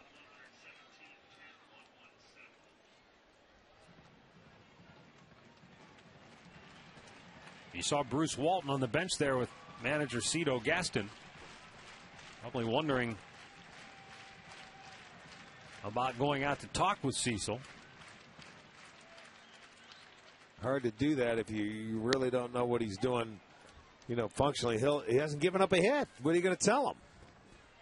That's what I mean. I wonder, too. You can't do anything here. You let your pitcher or your catcher go out and talk to him, and you just let him go out there until he gives up that first hit, unless you see something glaring that you got to tell him. You know, you don't dare go out. The 0-1. Kearns chopped it foul. Nothing in 2 the count. In reality, he's a ground ball away from getting out of this situation. Looking for a ground ball double play, but he has good secondary pitches. A changeup right there, and has Kearns out in front.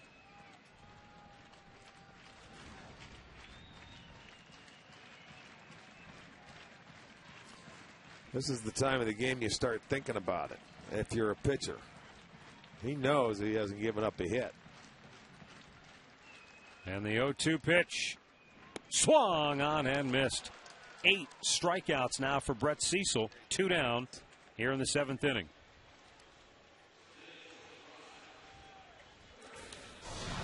Here's the sequence on 3 pitches. Fastball right there to get ahead. Change up, fouled off. Then you come back and it looked like another changeup.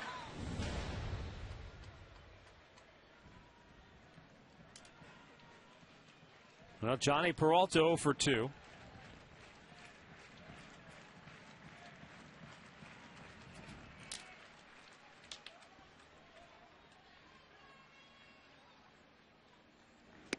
Way out in front. Johnny was looking for the express and got the local. He got the yo-yo pitch.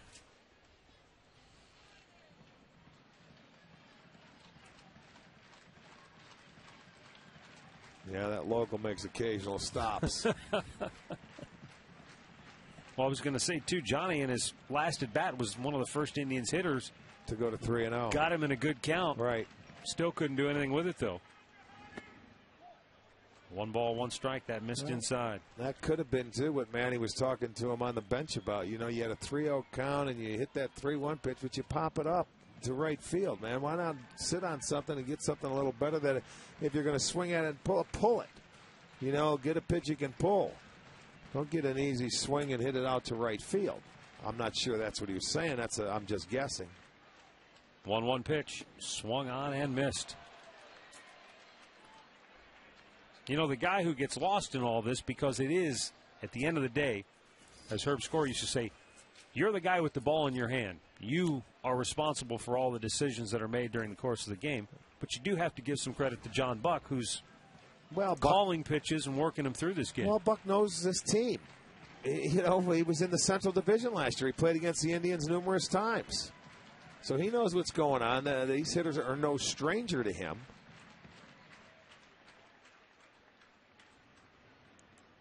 Cecil's 1-2. Missed downstairs. 2 balls, 2 strikes. Stayed right with that off-speed pitch.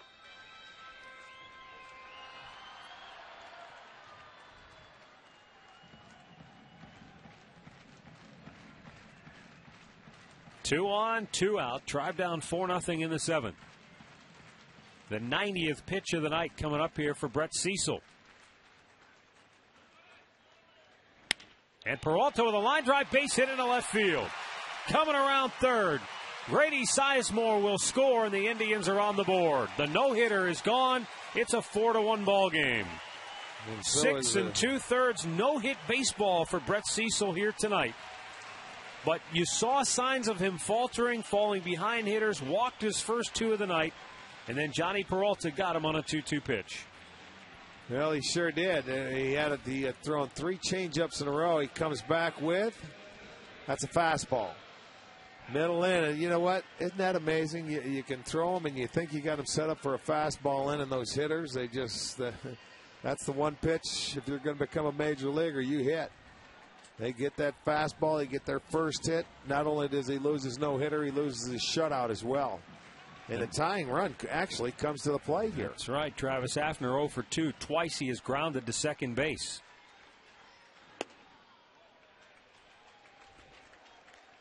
And while Minnesota had gone away from shifting against Travis Hafner, the Blue Jays swing their infield around to the right. They don't have a true shift on. But he's pulled both balls to the right side here tonight.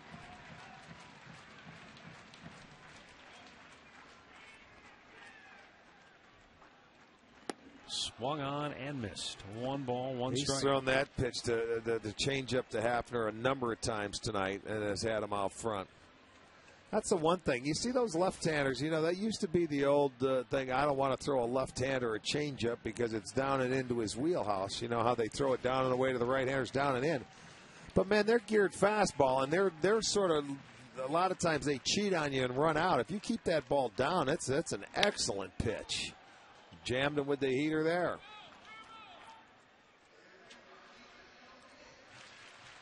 Yeah, the only way a left-hander we had hurt on that changeup to a left-handed hitter is if, well, 2 things. A, if he's sitting on it, which is I still think is hard to do, but, you know, a guy could be sitting on a changeup, or you somehow speed it up. You don't really choke it off enough. Well, you leave it up into the middle part of that plate. You know what I'm saying? You give him just a little swing room, and it's right into his zone. Because left-handers, a lot of them are down and in hitters. Swung on and missed. Takes care of that. 9 strikeouts for Cecil, but the Indians get on the board. 4-1 Toronto.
Presented by the authority of the Cleveland Indians and may not be reproduced or retransmitted in any form. And the accounts and descriptions of this game may not be disseminated without the express written consent of the Cleveland Indians.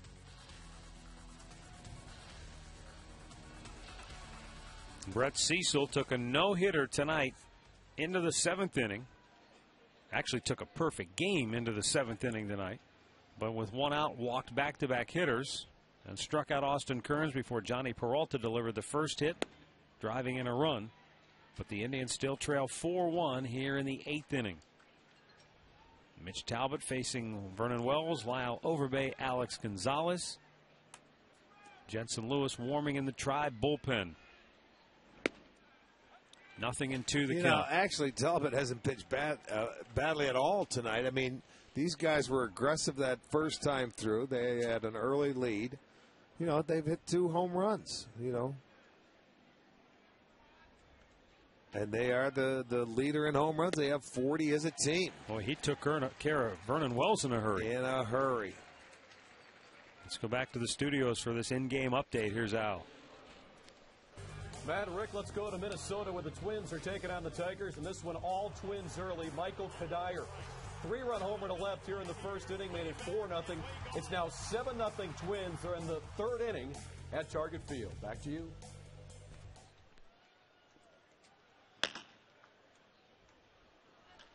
Here's Lyle Overbay, 0 for 3 tonight. Looks at a ball down low. Overbay has flied to center, bounced into a fielder's choice, and grounded out to second.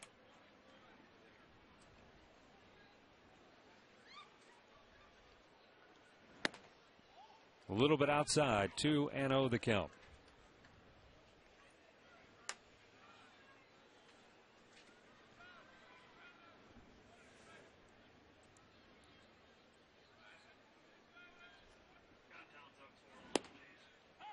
Caught the outside edge, 2-1. Left-hander Scott Downs up in the Toronto pen.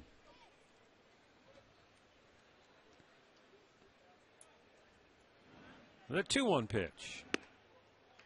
That only makes sense, too, with the no-hitter gone, the shutout gone, and with the pitch count closing in. I think he's above 90.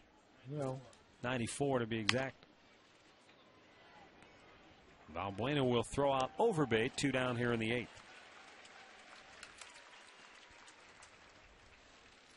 Tuesday at 6.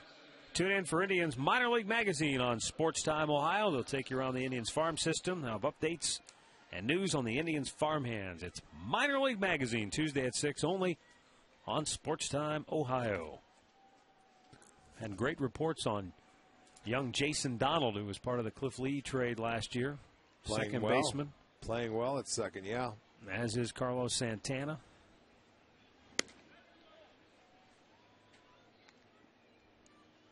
Alex Gonzalez singled and scored in the second inning. Flied out to right his last time up.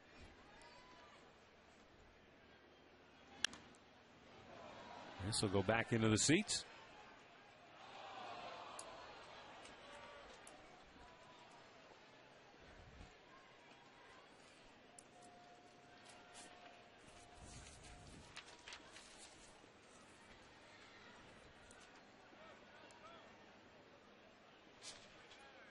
Talbot delivers, and it's up high.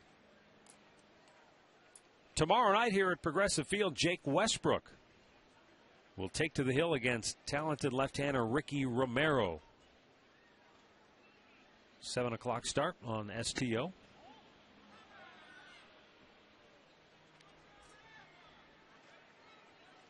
Romero and his 2.25 earned run average. Yeah, we told you earlier he had a no-hitter for 7 innings a couple weeks ago. Mm-hmm. So they've had a pair of left-handers that have done a pretty good job. There is Jake Westbrook. Jake looking for that first win, trying to get it, isn't he? Yes, he is. It's been a while. April of 2008, last time he tasted victory. After missing all of last year, coming back from Tommy John surgery. Here's the payoff pitch. Almost went after it, but able to lay off.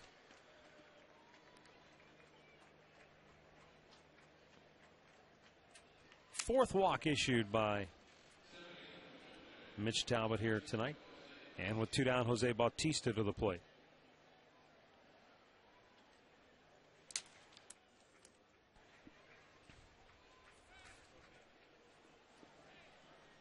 Bautista, 2-run homer in the second inning. He has struck out twice since then. You know, they've got a guy here, Bautista, who's hitting in the 7th spot with 18 RBI. Looking for more. Back onto the track goes Chu to pull it down. We head to the bottom of the 8th here in Cleveland. It's Toronto 4 and the Indians 1.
provided by Goodyear. New Fuel Max tires help you get there on less gas. Calculate your savings at GoodyearTires.com.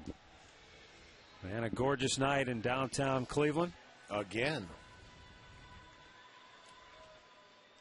Brett Cecil had a perfect game into the 7th. He lost that with a couple of walks, then lost the no-hitter on an RBI single by Johnny Peralta. But he'll come back out here to work the 8th. His 95th pitch of the night to Matt Laporta is outside for ball 1.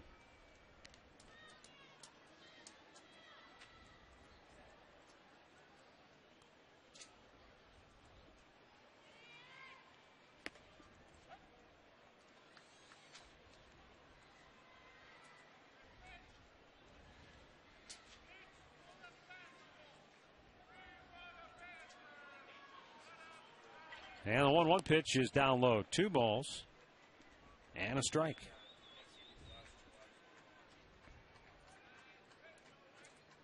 Matt Laporta lined out to third in the 3rd inning, and then a little tapper out in front of the mound his last time up.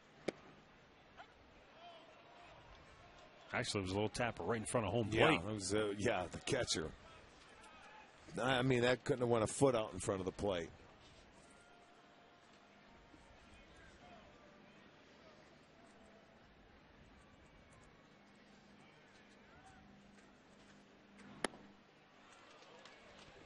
Brett Cecil has struck out 10 Cleveland Indians hitters here tonight. What'd you say? His career high was against the Indians a year ago. Yeah, 9. So he loves pitching against the Indians. Well, for whatever reason, there's that little changeup down and away. Get you to swing at it, and that has a little sinking to it, going away from the right-handers. So, new career high. He's going to want to pitch against the Tribe every time. 9 last year, 10 this year. He went 7 innings in that game last year. He's into the 8th now. Now it's 7 1/3.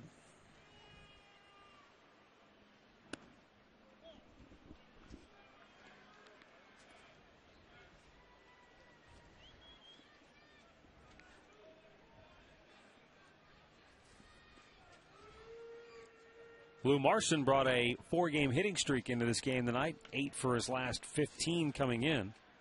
But a ground out and a strikeout have cooled him off. The only hit of the night, an RBI single in the 7th by Johnny Peralta. The 2-1. High and wide.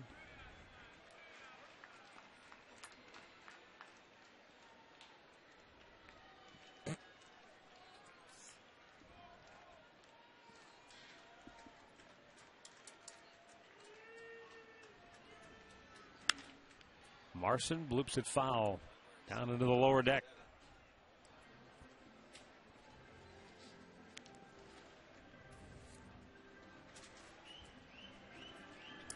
Mitch Talbot, 8 innings tonight, but he gave up 2 runs on a 2-run homer in the 2nd, a run on the 3rd, and a run on the 4th. And Brett Cecil has been masterful on the other side. The payoff pitch. In the air to right, routine for Travis Snider. 2 down. Stay tuned after the game for Chuck's last call. He'll take calls and emails following the Conrad's Tire Express and Total Car Care post-game show. Chuck's last call right here on Sports Time Ohio later tonight. 2 down now for Luis Valbuena. He is 0 for 2 with 2 strikeouts here this evening.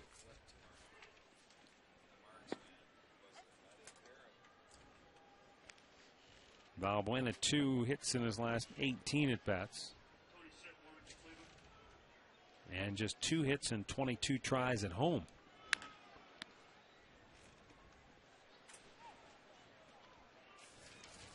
And with Jason Donald continuing to play well at AAA, you wonder if at some point he may get a shot. The 0-2. Bouncer foul over into the Blue Jay dugout.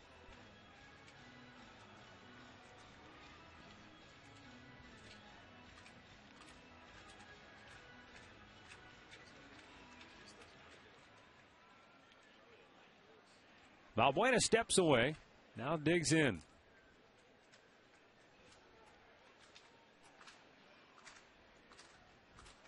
The 2-strike pitch. A little bit outside. Trying to get him to go fish for it.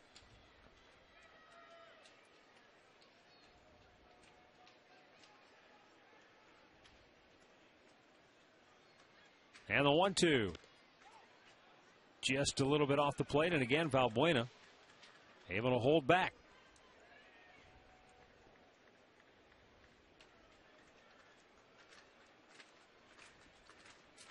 John Beck may attempt him one more time. Weak roller to second. And the Tribe goes 1-2-3. Tremendous performance tonight by Brett Cecil. And we'll go to the ninth. 4-1 Toronto.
Ninth inning here at Progressive Field tonight.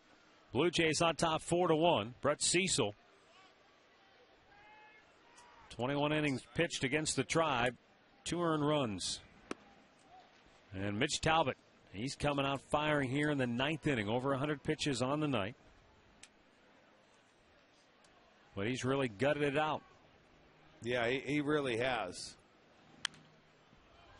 You know, he's given up 1 hit since the 5th inning. That was a blooper to Aaron Hill to left field. Other than that, I mean, that was from the home run from Travis Snider back in the 5th inning. He's settled down. This guy has a way to weather the storm. He did that in Detroit when he gave up a lot of runs early. That ball's blasted deep right center and gone. John Buck with his 5th home run of the year. And the 3rd home run hit tonight by the Toronto Blue Jays. Their 41st dinger on the year as a team, leading Major League Baseball. And they now lead it 5-1. Well, these guys, I mean to tell you, you stay inside the ball right here. That ball came back over the plate to the inner part, but he was thinking other way to stay on the ball, and that's a good swing going the other way. So for the 2nd straight day, an Indian starter gives up 3 home runs in a ball game. But I'll tell you what, Talbot battled tonight. I like it. Gritty. He may be a little upset, but he went 8 innings. We've got a timeout, 5-1 Toronto.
inning. Manny Acta has made the AT&T call to the bullpen, bringing in Tony Sipp for the 12th time this year. No wins or losses. ERA at 3.12. He's walked 6, struck out 8 in 8 2/3 innings. Your call to the bullpen brought to you by AT&T, a better 3G experience. Travis Snider is 2 for 3 tonight with a double and a homer. Well, and the third time he was taking blistered it, didn't he? Yeah, he was taking a base hit away by Matt Laporta, diving into the hole. Snider does not get cheated. And here's a guy who I'm sure folks up north of the border were wondering about. Came in batting 149 on the year.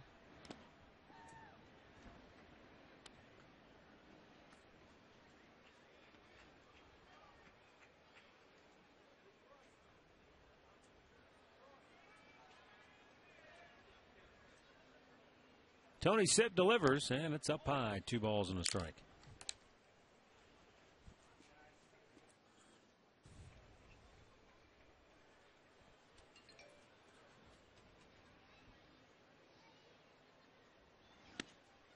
Got him to chase. 2-2.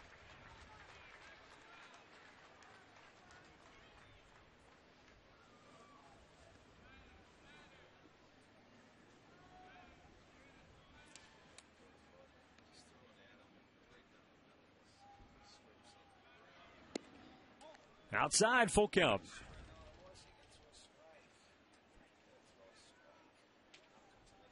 Fred Lewis waits on deck.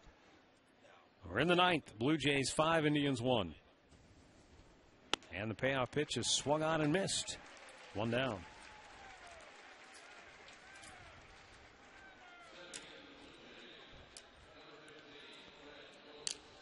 Don't forget to stay tuned for the Conrad's Tire Express and Total Car Care post-game show right here on Sports Time Ohio.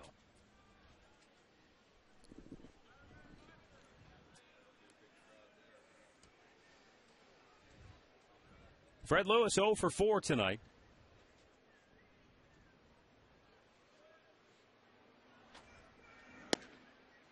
Fastball down low, 1-0 the count.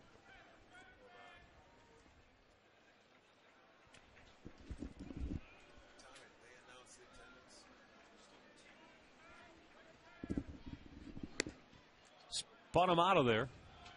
2 balls, no strikes. Halftime in the Cavaliers playoff game tonight against Boston. They trail by 4, 52-48.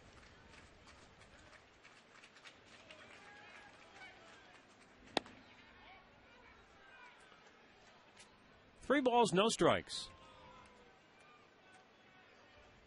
Yankees lead Baltimore 4-1 in the 8th in the Bronx. Boston leading the Angels 7-3 in the 5th at Fenway. Angels are having problems since hitting the They road, sure aren't they? are. Fred Lewis, meanwhile, walks.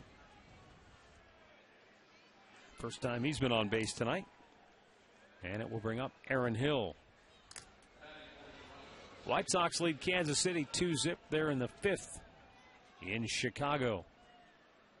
Minnesota leading Detroit 7-1. They're in the 4th inning at Target Field.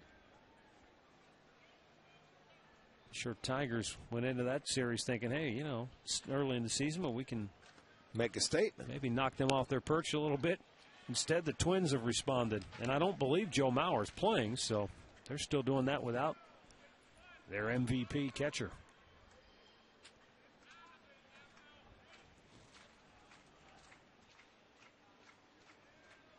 The 0-1.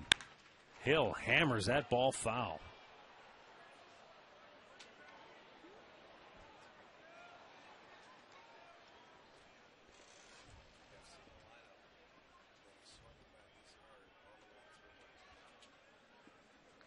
Aaron Hill came in tonight batting just .205. But he is 2 for 4 with a single, a double, and a run scored. And in the 4th inning, he lined out to center. Runner goes, fouled back.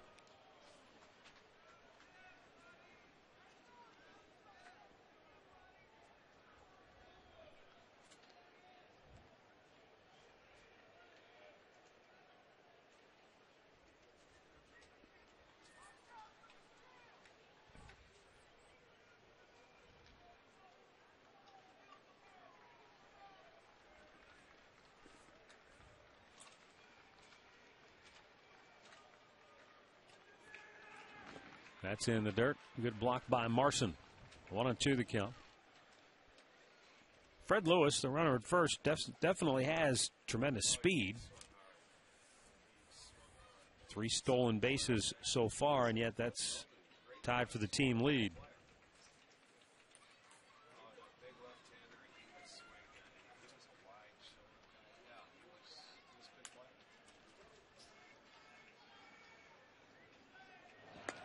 Laporta throws down to second, and they'll get Lewis. 2 down. Going on first movement.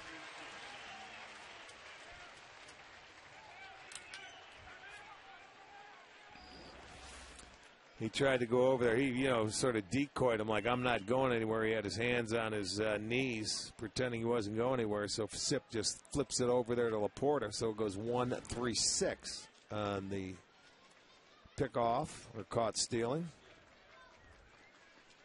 And so Aaron Hill now down on the count 1-2. It's a ball high in the air to right center. Grady Sizemore calling, catching, and we'll go to the bottom of the ninth. Toronto 5, Cleveland 1.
Kevin Gregg is the new pitcher now for Toronto to work the ninth inning for the 11th time this year. 6 out of 6 in save situations. Well, thanks to that home run by John Buck, it will not be a save opportunity. That is correct. Let's look at yesterday's great clip of the game, brought to you by Great Clips, as Drupal Cabrera had a good day offensively for the Indians. Relax, you're at Great Clips.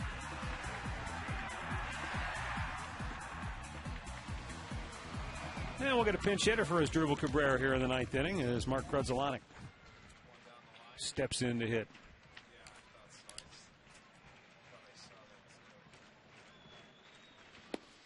Yeah, I wonder if Grudzielanek's pinch hitting here, only because I thought I saw Cabrera going down the line, pulling up a little bit. I don't know if he did something running out of the box or what. Back in the 7th inning? Yes, I sure did. He wasn't going hard down the line and sort of pulled up. Well, he's still out there on the bench. But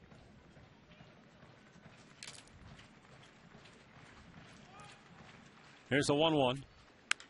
Grudzielanek punching it toward left center. Long run in, and Fred Lewis makes the grab, 1 down. Check out Cabrera back in the 7th inning coming out of the box. Let me see. There's one over there. He sees that the pitcher's going to get it. Look at it. He just lets up. Something's wrong. Something's wrong because you don't let up like that. Well, if something's not wrong, something would have been wrong with Manny Active. Well, that's exactly. He would have taken him out of the game, though. Something had to be wrong. He either pulled something or something. He heard something pop, but he let up. You're right, though. Something did not look right. Now, I can understand, too, Rick, in a situation like that, you're into the 7th inning, you don't have a hit, and all of a sudden you tap one, and all of a sudden it's frustration boiling over. No, he doesn't play like that. You know, you hustle no matter what. He's not that kind of kid. He just doesn't give up. Something happened there.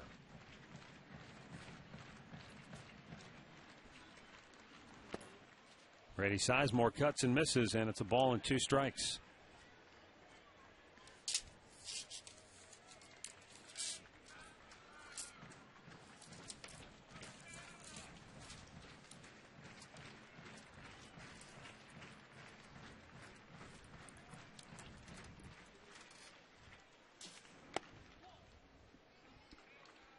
Two and 2 the count.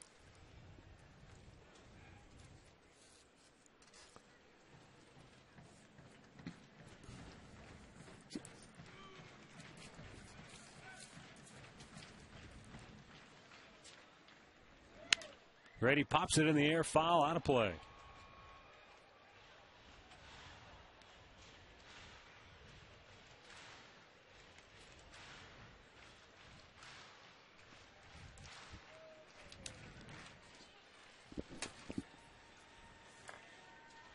Sizemore walked and scored the only run for the Indians in the 7th inning. First base runner to reach against Brett Cecil, who was perfect through 6 1/3. And now he's got the 2nd hit of the night for the Indians. A 1-out single here in the 9th.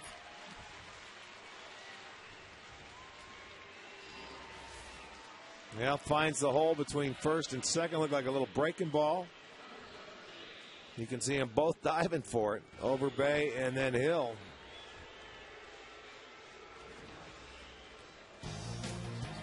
Our player of the game is left-handed pitcher Brett Cecil. 8 innings, 111 pitches, 1 hit, 1 run. A new career high, 10 strikeouts. I'm not sure if Cecil gave his glasses to Kevin Gregg when he came out of the game or what.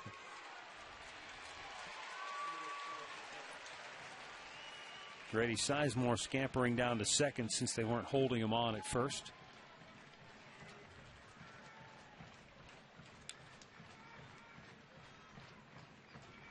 The 0-1 to Chu, bouncing ball towards short. That would have been a double play and ended the game, but with Sizemore at second base. 2 down.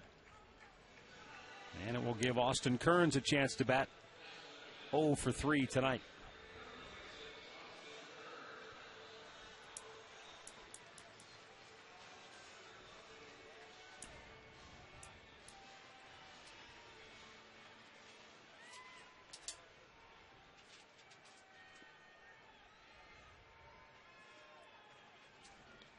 One of the first times that we've seen Austin Kearns cooled off in a game this year.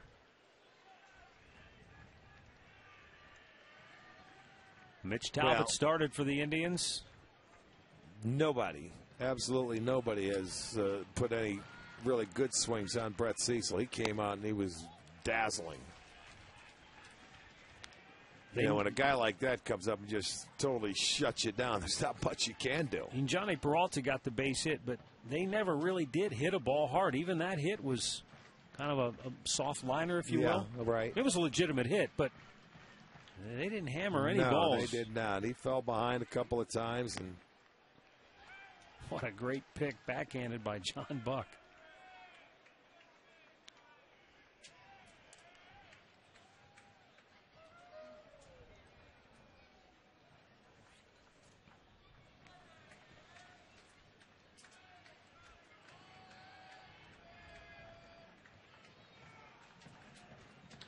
Kevin Gregg's 3-0 pitch to Kearns, and it's ball 4.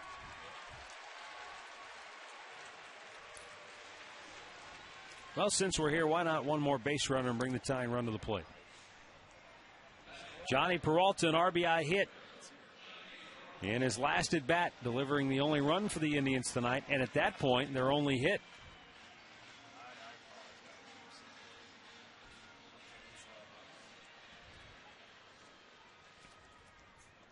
If Peralta gets aboard, Travis Hafner would be next.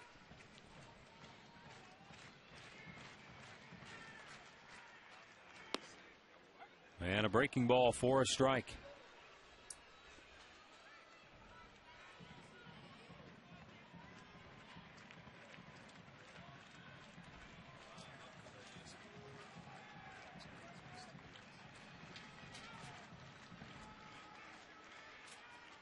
The 0-1 down low with the heat.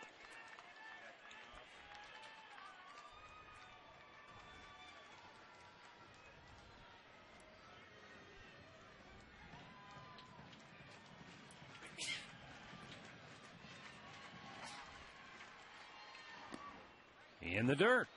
2 balls and a strike.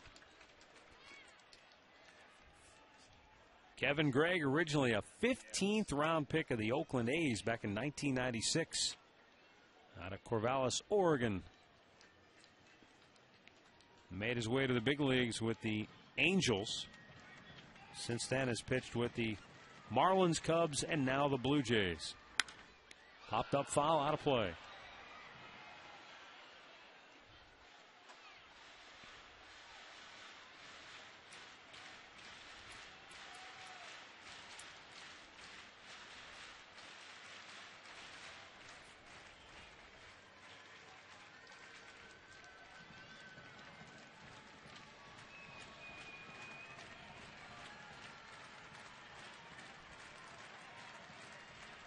Two balls, 2 strikes, 2 down with 2 aboard here in the bottom of the 9th.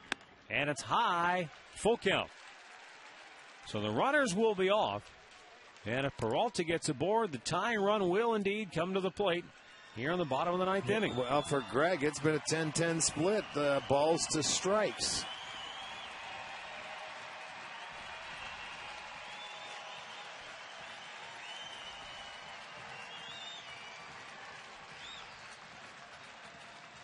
The runners go. The payoff pitch is fouled away. Comes right back to that slider, doesn't he? You know, that's interesting how so many times you can see a guy come into a game, it's not a save situation, and before long, even though he doesn't qualify, it's a save situation. Yeah. You're right. Well, they probably had him up, and, once you get him up and he's loose, you bring him into the game, and then you get a solo home run, and it takes the save away. Peralta called out on strikes, and the game is over. Toronto wins it by a final score tonight of 5-1 as Peralta has words for home plate umpire Ed Rapuano before he exits to the clubhouse. Brett Cecil gets the win, going 8 innings, allowing 1 run on 1 hit, walking 2, striking out a career-high 10. He's now 2-1 to start the year. And for the Indians, Mitch Talbot takes the loss, dropping to 3-2. With the victory, the Blue Jays are above 500 at 14-13. Tribe slipping to 10-15 on the year. And the Indians have had a rough homestand so far. Time now for our key play of the game, brought to you by KeyBank, banking home of your Cleveland Indians.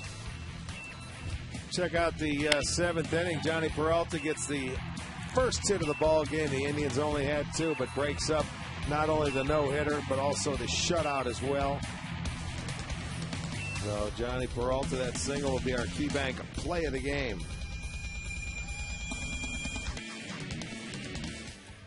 So some soul searching continues for this Indians offense. You can tip your cap and give credit to Brett Cecil all you want, but the story and the song remains the same. The Indians aren't hitting, and they are not scoring. We'll be back with the Conrad's Tire Express and Total Car Care postgame show coming up next.